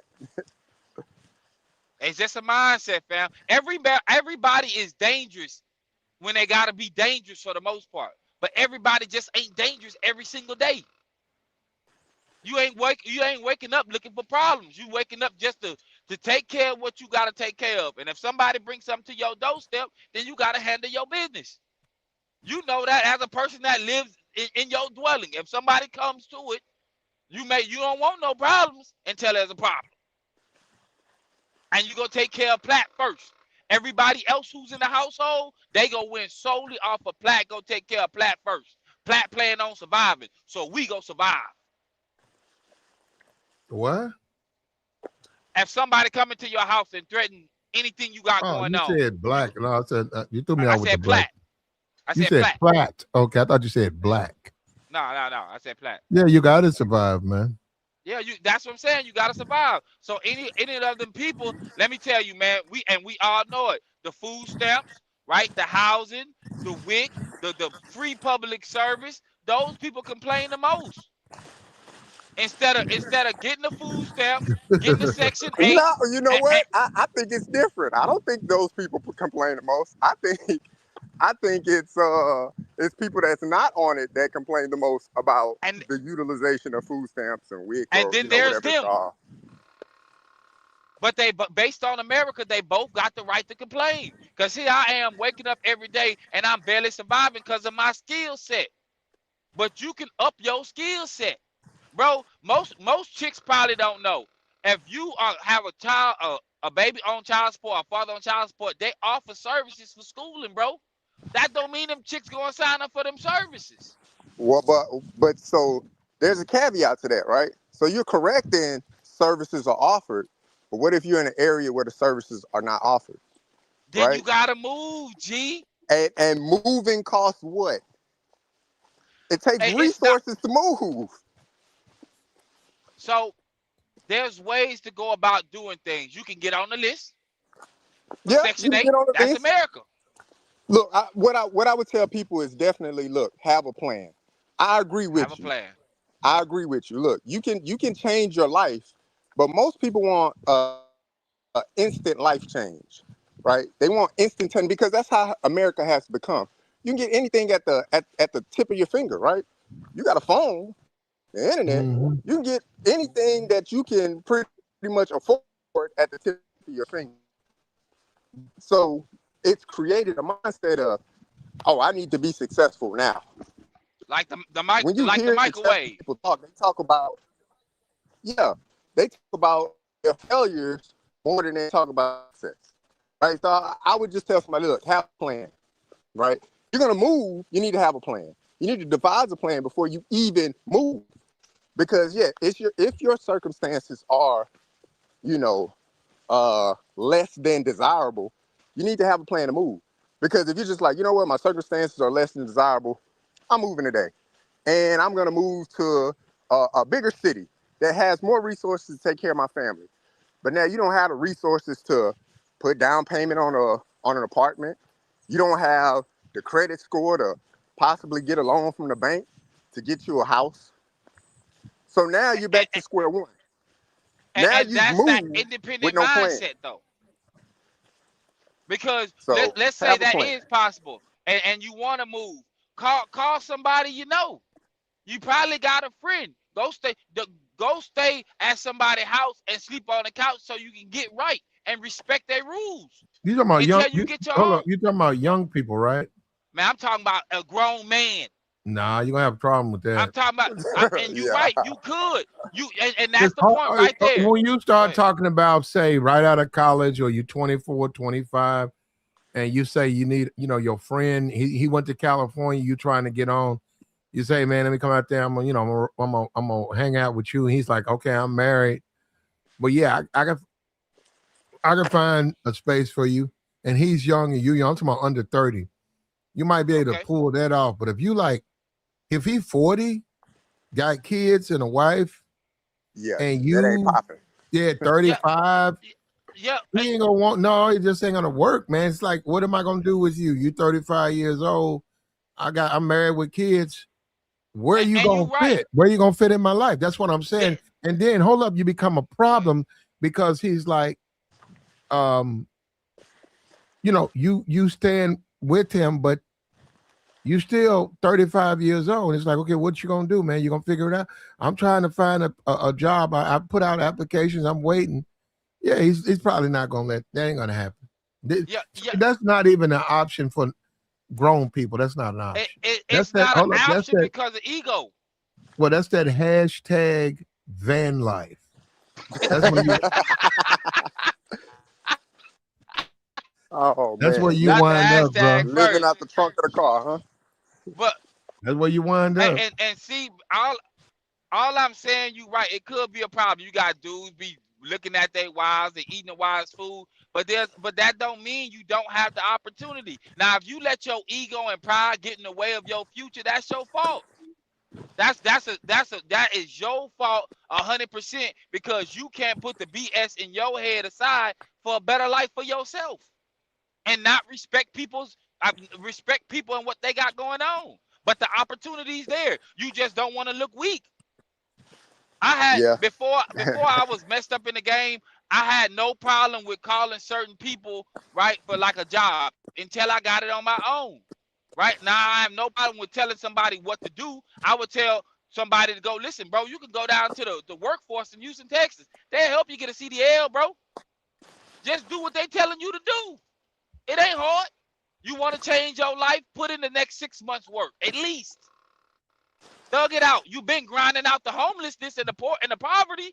No, Go thug you know this what, out and change your Tabor, life. you're right. You're right. What I need to do, Tabor, I'm serious, is cut this internet off, and for 6 months, no, He about get to in say something shape. foolish to boy. Here you go. Get in shape. Go to the gym. Go over my finances. Cut all my expenses down to the bare minimum, and give myself a 6-month sacrifice. I do. You're right. I need to do that, but it's hard to do that. It's hard. I get it. I guess I got to get motivated. Hard, So I guess I got to get motivated, and I don't know what I need to get that motivation, but I got to get motivated to do it because I do need to do it. And the problem is with that too, Platt, is that at 3 months, once you really start to buckle down, at 3 months your plans could change, and it may add another 6 months on top of the 6 months. Nah. Bro, and not you personally. I'm just telling you because things change. It's never. A solid six. It's seldom. A solid six. That means miss the whole summer. That means no. That's what you're gonna be doing. You get yourself 6 months from now, but you'll emerge just like a butterfly in a cocoon. You emerge a better person and a better people. I think what you're saying, but I don't know for some reason, and I know it's about motivation. For some reason, we don't do it, but we need to do it. Yeah, some people need to. It's like I said, mental man, you've been connection. down for 5 years. You've been down 5, 10 years. You've been struggling your whole life. When are you gonna want to get out of struggle for yourself? Things need to change.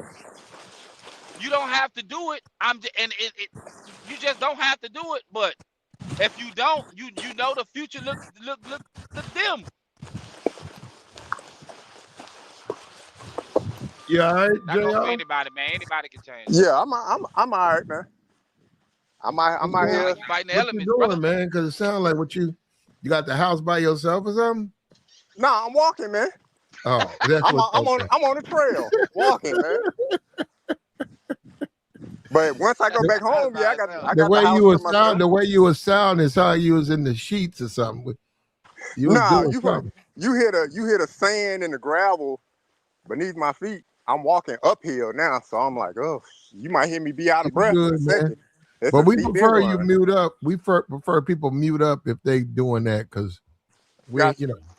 we don't want to hear that. He said, man, you what you doing? You in the house by yourself? Come on, man. Nah, I'm out here walking, man. I'm enjoying Yeah. nature, man. Conversations with my Yo, therapist. walking up a hill, that's crazy. You got, you What got we to get talking? out, We How man. much? talking about what we How talking much about. your house cost? Yeah, My house, 550,000. 550. Okay, Yeah. $500,000 home. Yeah, that's a black man. Why you ain't go cheaper? Uh, I mean, I could afford it, so my my salary You had a put me around there. choice. Yeah, ultimately, yeah. All I'm saying, you had a choice, big dog. That's all I'm saying. You can live better. Your 30s is not your parents' 30s. Your 40s is not your parents' 40s. We got access to the different resources out here. It ain't easy, but you got to put in the work. Yeah, the work got to be put in. I mean, look, real life story for me, man. Coming out of college, uh, early on, one of my boys that I hooped with in college, uh, got a chick pregnant. He decided to get married, whatever the case may be. A few years later, it kind of dissolved. So, I'm doing my thing, my career starting to, start off or whatever like that. He needed a place to stay. So I was like, look, man, you good? You can come stay with me. Long as you need to, get yourself on your feet, whatever the case may be. That's probably the worst thing I ever did for that brother, man. Uh, he stayed with me. From what I could see, it seemed like he was getting his life together. But I'm not trying to be all up in your business. I'm not your parent, you know. So he few years passed by or whatever like that. I'm with my wife now, and we go back, and I'm just going down memory lane. Yeah, that was my dorm room right there. Then when I moved out, I lived in this apartment. Then when I first started off, physical therapy, working at the school, I was living here, and this was my homeboy, stayed with me. Then I see old buddy in the town still, whatever like that, and he was on. I'm not gonna say he was like on extreme hard times, but it wasn't looking good, man. We chopped it up, went out to dinner, stuff like that, chopped it up. And I was just like, damn, man. He explained his story, all what happened and stuff like that. Brother was falling on real hard times. And I had to like go back and look. I was like, damn, was I that crutch? You know what I'm saying? Should I have been like, you my bro, I got you, bro, but you got to figure it out.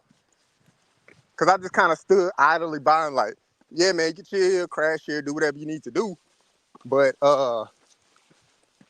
yeah, I was like, man, maybe I was that crutch that didn't give you that push. Because sometimes in life, people just need a push. They do. You got to hold their hand, bro. So, As however it sounds, you got to hold their hand sometimes. but yeah, man, I like that's crazy. But life is life, man. People go through it. I can't remember all what he said, but I know he said he was going through it. And I was like, all right, man. Well, it's been good, man. But yeah, crazy. Yeah, man. I already know what it is. Like I see how people is. Like that sound like the Creed 3 movie. When he was trying to help his buddy out, and his buddy leveled up, and then next thing you know how the movie ended. But nonetheless, you can help somebody out. It's like you really don't want to get in between God's plan and somebody, because that you don't want them to drag you down. But you still kept things together. Look where you at now. You could have went the other way too, but you didn't. You had a choice. You got kids. Well, I know Yeah, I you got a say little you do. girl. Yeah, got a Yeah, little girl. I know. Well, that and she can't just be out in the hood. She got to be in a certain area. You got to Yeah, remove her from everything she ain't gonna so she survive can. in the hood. I'll tell you that You right feel now. what I'm saying? She's spoiled now. Yeah. See what I'm saying? It's a choice. She had to grow up like your sisters or your cousins. You made the conscious choice to get it together so that way when your kids come into this world, or at least at a certain age, they get to do things that you wasn't able to do. Choice, man. That's America. That's why I love it here. Everybody else, it seems like they ain't got choices. But even then, they got some level of choice, but they choose not to take it. They comfortable where they at. I think if you turn your daughter into a thug, I think it's going to impact her dateability with good guys. If she always snatching hair and fighting, she gonna have a hard time finding a significant partner. And she can be the good girl and still have a hard time. I'm trying to see. No, I have seen some good girl thugs. No, I've seen that. I've seen some chicks, they thugs, but they quote unquote good chicks. Yeah, it's in her, but she don't have to walk around be ratchet all day. Cause she know for the most part she's still a female. That's why I tell my daughter, you ain't gotta compete with your cousins. You don't get what they get. You got way more. You don't have to go out here and do goofy stuff for daddy to pay attention to you. I'm already paying attention to you. Whatever you want, just call me for it. You ain't got to cry because somebody won't give it to you. Daddy will order some Walmart and send it to the house for you, baby girl. Don't trip. You can have snacks in your grandma room just sitting there. I do it all the time. All she got to do is pick up the phone, bro. So I'm on the road, but I'm afforded the luxury to be in my daughter's life how I am while I'm getting what my plan is together that she benefits from later. She don't have to know my plan. She can't really help me with it. So I got to make the sacrifice now to make sure I'm in a better position later. Because she going to need some things that she don't know she need yet. But when she call, daddy right there. You ain't got to, you go argue with your mama if you want. But call your daddy. Daddy ain't going to give you a hard time. I got you, man. Listen, we're talking about invading Iran. The terrain is literally impossible to invade. There's a lot of exposure. There's a lot of flatlands and deserts. There's a lot of mountains, which gives the enemy elevation and opportunity to pick you off from a position of they're higher and they're protected. You're exposed because you're in the desert flats. That desert sand will eat through a Jeep. It'll eat through a military truck. It gets in the tires. You got to get that stuff out. And you have limited resources. Water. You need water to drink. You know, no time, no water. We need to spray the truck with water to get the sand out. You don't have time for that. And once again, you're exposed. Tents. What about the food? What about the mental stamina of your detachment? So people can't go too long. And then what about the ultimate objective? Why are we doing this? And then Israel, why are we so concerned, or why are we so controlled by what's best for Israel? You know, Trump's arguing with Canada. He's arguing with Greenland. He's arguing with NATO.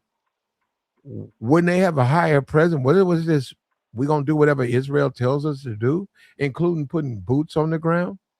And you can't win those fights because then you got to maintain them. And they don't live like we do. We're Americans. You know, like I said, we just enjoyed, I think even tonight, I mean, go look. We enjoyed the Final Four. We enjoyed the Final Eight. My fault. That was the Final Eight. We enjoyed, now we're in the Final Four. This is America, right? This is something we see all the time. If we want to watch it, we can watch TV and I see Michigan versus this team. I think I'll watch because I want to. Because this is the land of milk and honey. I don't want to be like Iran with all of that extremism. I don't want to be like Iran where you watch church all day. I don't want to watch church all day. And I don't want to be in a cave with a goat talking about when I die, I'll get a virgin. I don't want to live like that. At all. That's how they live. I want to live like that. No, that's how they live, brother. And if you got to be careful, don't fall for this stuff, man. We got Trump sending 10,000 more troops. I don't know why. Is he trying to leverage that so that he can then manipulate the system so that he stays in power? Can he do that? Depends on American people. So if we had war, like a full-fledged war right before election, or they already did the election, or let's say right before Well, the it just election, depends. he can stay in power?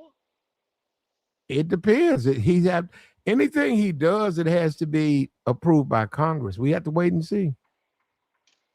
This would throw the country into a civil war.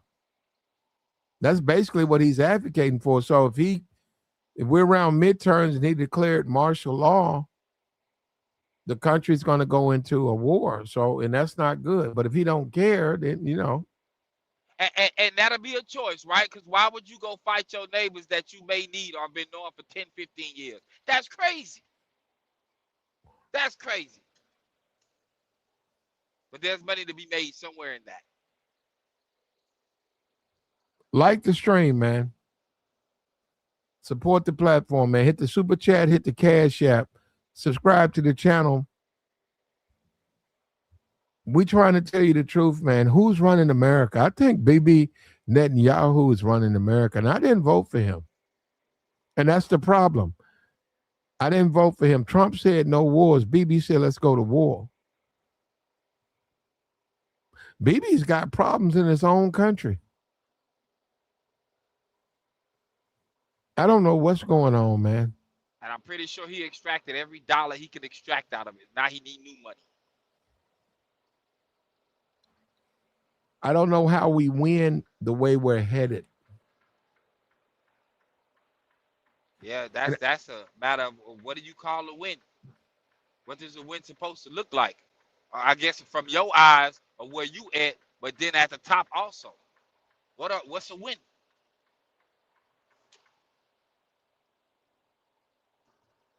I don't Well, know, if man. you're not keeping score, you can declare a win whatever you want it to be. You can just continuously move the goalposts. But unless you're keeping score, like in sports, you keep a score. But in war, there's no score. So you can put whatever objective you want to put out there. We want And change it at any time. Yeah, we want to destroy 50 boats. Yep, we won. We destroyed the 50 boats. So you can just keep kicking the can down the road with that. And let me tell you something. If somebody spams you, don't do it. If they spamming and they're talking about take this deal or whatever, don't do it. You saw the email that they leaked? No, I'm saying you may go to you may buy something on Amazon, and then your information gets out to a company. If they are spamming, don't buy that company. Why are they spamming you? If they have such a good product, why are they out there spamming? Yeah, I pay attention to the at not the at, like whatever email. Like if it say Amazon, it'll say at Amazon.com. I mean, I think there's a way around that now, but yeah, I don't pay attention to just random emails. Free money and PayPal and USPS. Be a millionaire tomorrow. Give me $100 for my special private podcast. Wake up tomorrow. Wake up tomorrow a millionaire. Yeah, I ain't gonna go for that, man. I'd be like, nah, you promising too much, bro. You tripping. Yeah. I would just say, when you're buying things online, man, just be careful. Make sure you unselect the subscribe, email or whatever like that. So if you buy something, before you hit that purchase order, you need to check to see if it says if you want to be subscribed to whatever email subscription or whatever like that. Uncheck that, because obviously your information, it will be shared with that company and whatever other company they're affiliated with. And so they're gonna do that anyway. They go once they get your information. Once you get, I got a company. It's registered by NACI. My NACS code. It's data processing, and I know that. Once you get the email, if they tell you you can't use it, you can send it to Platt. Platt can use it. They're gonna have to unsubscribe. Then Platt can send it back to me. It can be a whole circle. And then there's my email, hundreds of thousands, anybody's. I'm just saying the idea of what it is. I told a spammer, I said, listen, send it to the email. And they said, well, we're trying. I said, listen to me. You have the email. They said, yeah. Send all inquiries to the email. Do not call me. Do not call me. Send it to the email. I understand spam. And I said, if I'm interested, I'll read the email and I'll follow up. But they didn't want to use the email. And I was like, I didn't give you I gave you a number, but this was about an email. Send it to the email. And since that time, that dude's probably called me 10 times. And I blocked him. But he used another number. I said, man, what the? And I said, why would I want your product if you're trying to force it on me? I'm not interested, bro. And that goes back to the game, right? Like out here dating. Okay, come back one time. All right, she dissed you. You come back, follow up, because you got advanced game. But don't do 3, 4. Don't do that. Don't do 3, 4. She rejects you 4 times and then you back in 5. Don't do that. Stepping and fetching, begging and pleading. Yeah, that's a special type of offensive. Don't do that. Don't do that to no woman. And then be mad when she play you. Wild.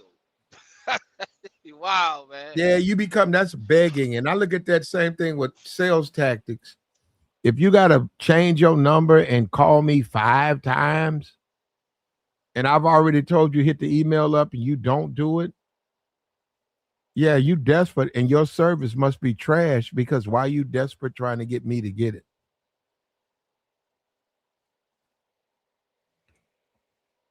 Yeah, man, I get calls for the business credit. We can give you based on your bank statements. I just like, yeah, I'm about to send you my bank statement for a couple of dollars. You telling me you gonna send me, and it's always a random number. They lately been calling from where I'm from, so it's a Houston number, one of the area codes. Yeah, boys be running scams out here, man. But I mean, it works. All they got to do is hit a couple of them a day, or at least 1 or 2 a week. A few Well, yeah, $100. that's the world we live in. You're right. People getting rich off the social media. You're right. All scams all day. Mm-hmm. Post the ad, you click the ad, you like the product, you buy the product because it's cheap. Product never comes. They took the money though. It ain't nobody to argue. Support the platform, man. Hit the Cash App, hit the Super Chat. We wide open, man. We trying to help you. We don't want this war to go on. We're doing everything we can to spread that message. We trying to help, man. Like the stream, man. Subscribe to the channel. You can support the platform via Cash App, via Super Chat. We trying to help you, man. If we didn't exist, who's going to help you? You would have to listen to these clowns who don't know anything about the service. They know nothing about war. They've never been in a war. They don't know. We're trying to bring you from a standpoint we understand. We're not loyalists. We're not brainwashed. You know, Trump said no war. Trump said it. Trump said there will be no wars if you elect me. We're in the midst of war. We got boots on the ground in Iran. It's dusty over there. It's dirty over there. Don't nobody want to go to Iran. And them people are religious fanatics. They are religious fanatics. Don't nobody want to go over there around no religious fanatic. I don't want to hang out in no Tehran or the Odos Mountains with all of those goats and sheep herders. That ain't, see, I'm a black man. I'm trying to tell you, that means something to me. I got a nice little 8-hour. You ain't got to be back to work for 8 hours. I don't want to go around no, you do what with that goat, nigga? Say, man, you know what, bruh? Bruh, I don't want no cup of coffee. I don't want to hang out with y'all. And no, I ain't with that. Y'all live a certain kind of way, man. What you mean when you die, you going to get you some virgin? Hey, bro, you know what? You know what, though? I ain't got to die to do. You know what I'm saying? I ain't trying to do what you doing, but damn. My heaven on earth, bro. I'm from America. I don't want to live in these mountains, bro. I don't want to live. That's what you do. You hang out with that horse and that goat. Where your woman at, though? You get that after you die, man. You know what? I'm finna go back to America. Y'all over here, y'all on some different type shit. Who told you to think like that, man? The Ayatollah, man, you must be out your motherfucking. And see, we don't think like, we don't live like that. We're not gonna say, hey, after we leave this earth, things get better. Nah, man, things gonna get better right now. Nah. And we actively try to make it better. That's what we're gonna get that done. That's gonna happen.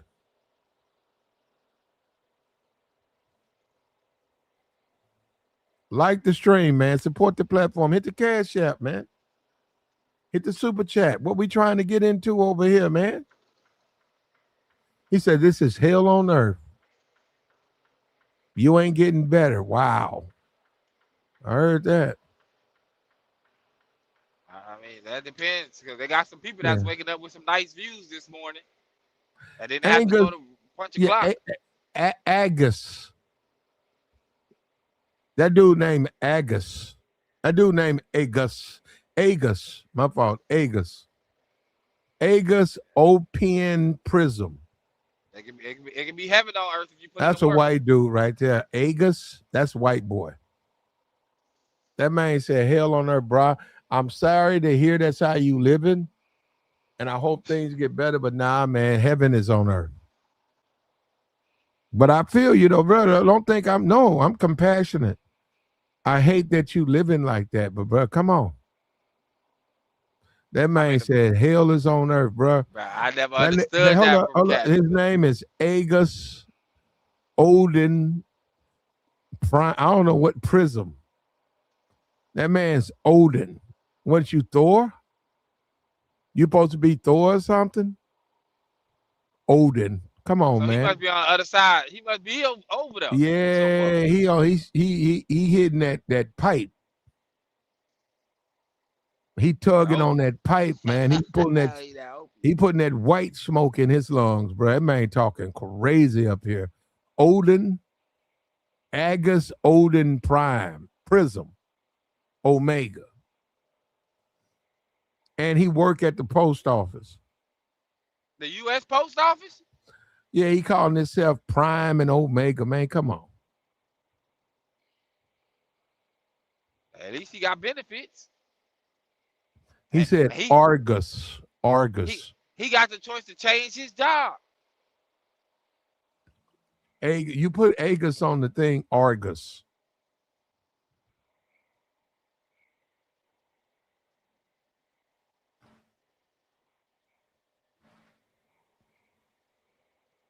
Yeah, man, I don't get that. How you gonna be?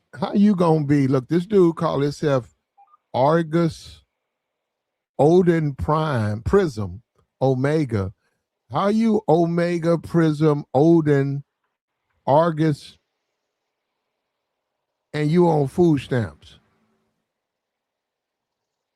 How you do all of that on yeah, that man down there eating, he's living off the county, bro. He's food stamp dude. He's a food stamper.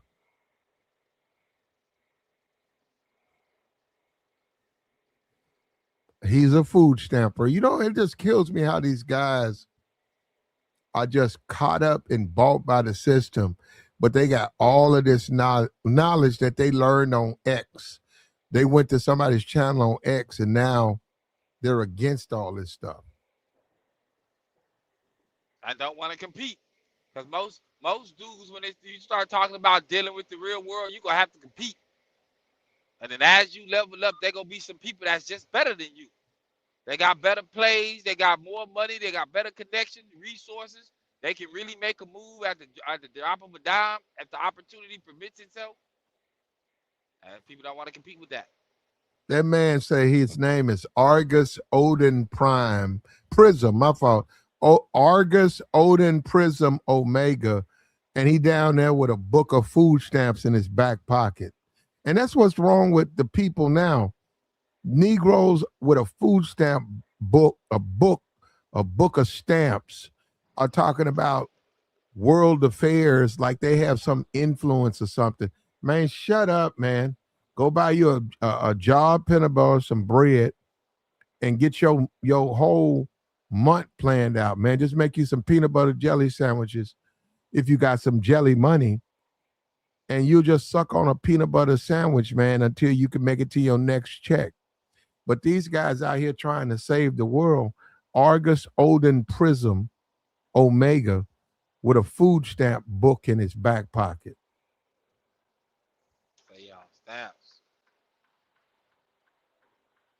That's a bridge too far. That's a no for me.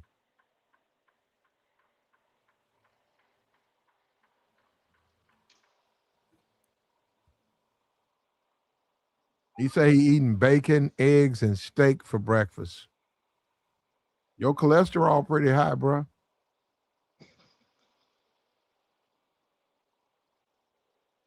Yeah, he look. I see his photo. He looked like he gave up. He gave up. He can't compete no more. I don't take government handouts. I don't think government here. I think you do. I think you do. I think you do take government handouts.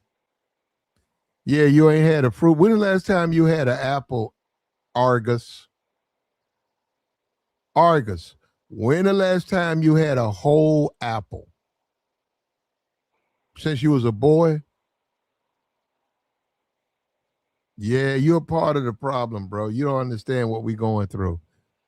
That man ain't had a whole apple in 30 years. Yet he's on podcasts interrupting, causing dysfunction, being a nuisance.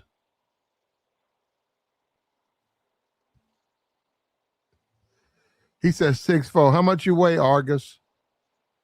220. You in the what you 400? Whew. When you 400, you can't get in the bed, man. When you that big, 6'4", 400, they don't make beds for people that big. That man sitting up here full of food stamps, cholesterol, 6'4", 400 pounds. And he on here hating. Talking about Iran, bro. You need to go over there, man. As big as you are, you need to go to Iran. They need a guy like you. You ever seen Lord of the Rings? You know them big old things? You know what I'm talking about, Tabor? The ogres? Yeah, them big, I'm talking about them big ones. You know, they have a thing coming there with a hatchet or a hammer, and it's a big goon looking thing. It's not like the orcs. It's bigger than the orcs. I don't know what they call them, those big things. I only see that movie one time. It was a long time ago. I ain't gonna hold you. But all right, Tabor, what we gonna do, man? Because we went over the time. We gonna go ahead and shut this down. I appreciate you, Tabor. Sure. I appreciate you. And do me a favor, Tabor. Keep up with diesel prices. Like, if you can, randomly, as you go throughout America, just write down the prices and tell me the differences, okay? That's a bet. I appreciate it, brother. All right, big dog. All right. And we out of here, man. We want to know who's running America. You tell me. If I don't know what I'm talking about, you tell me. I think Bibi Netanyahu's running America. We're over there right now fighting his war. And then you got the acolytes, the Trump acolytes, who don't want you to say anything. They want to tell you how to think. Hit the Cash App.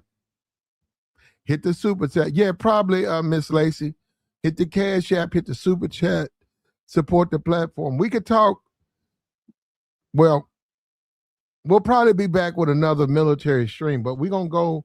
We're going. We haven't forgotten about our other stuff. Just hang around. Look, subscribe to the channel, hit the notifications. Hang around. We'll be back. I don't know what YouTube is doing, but subscribe, hit the notifications. They're not sending out my notifications.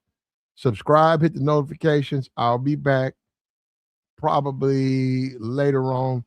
We're going to go over some stuff. I did want to do a stream, though. What was the stream? Oh, it was on the tip of my tongue. I done forgot about it. We'll figure it out, man. Take care, man. We out.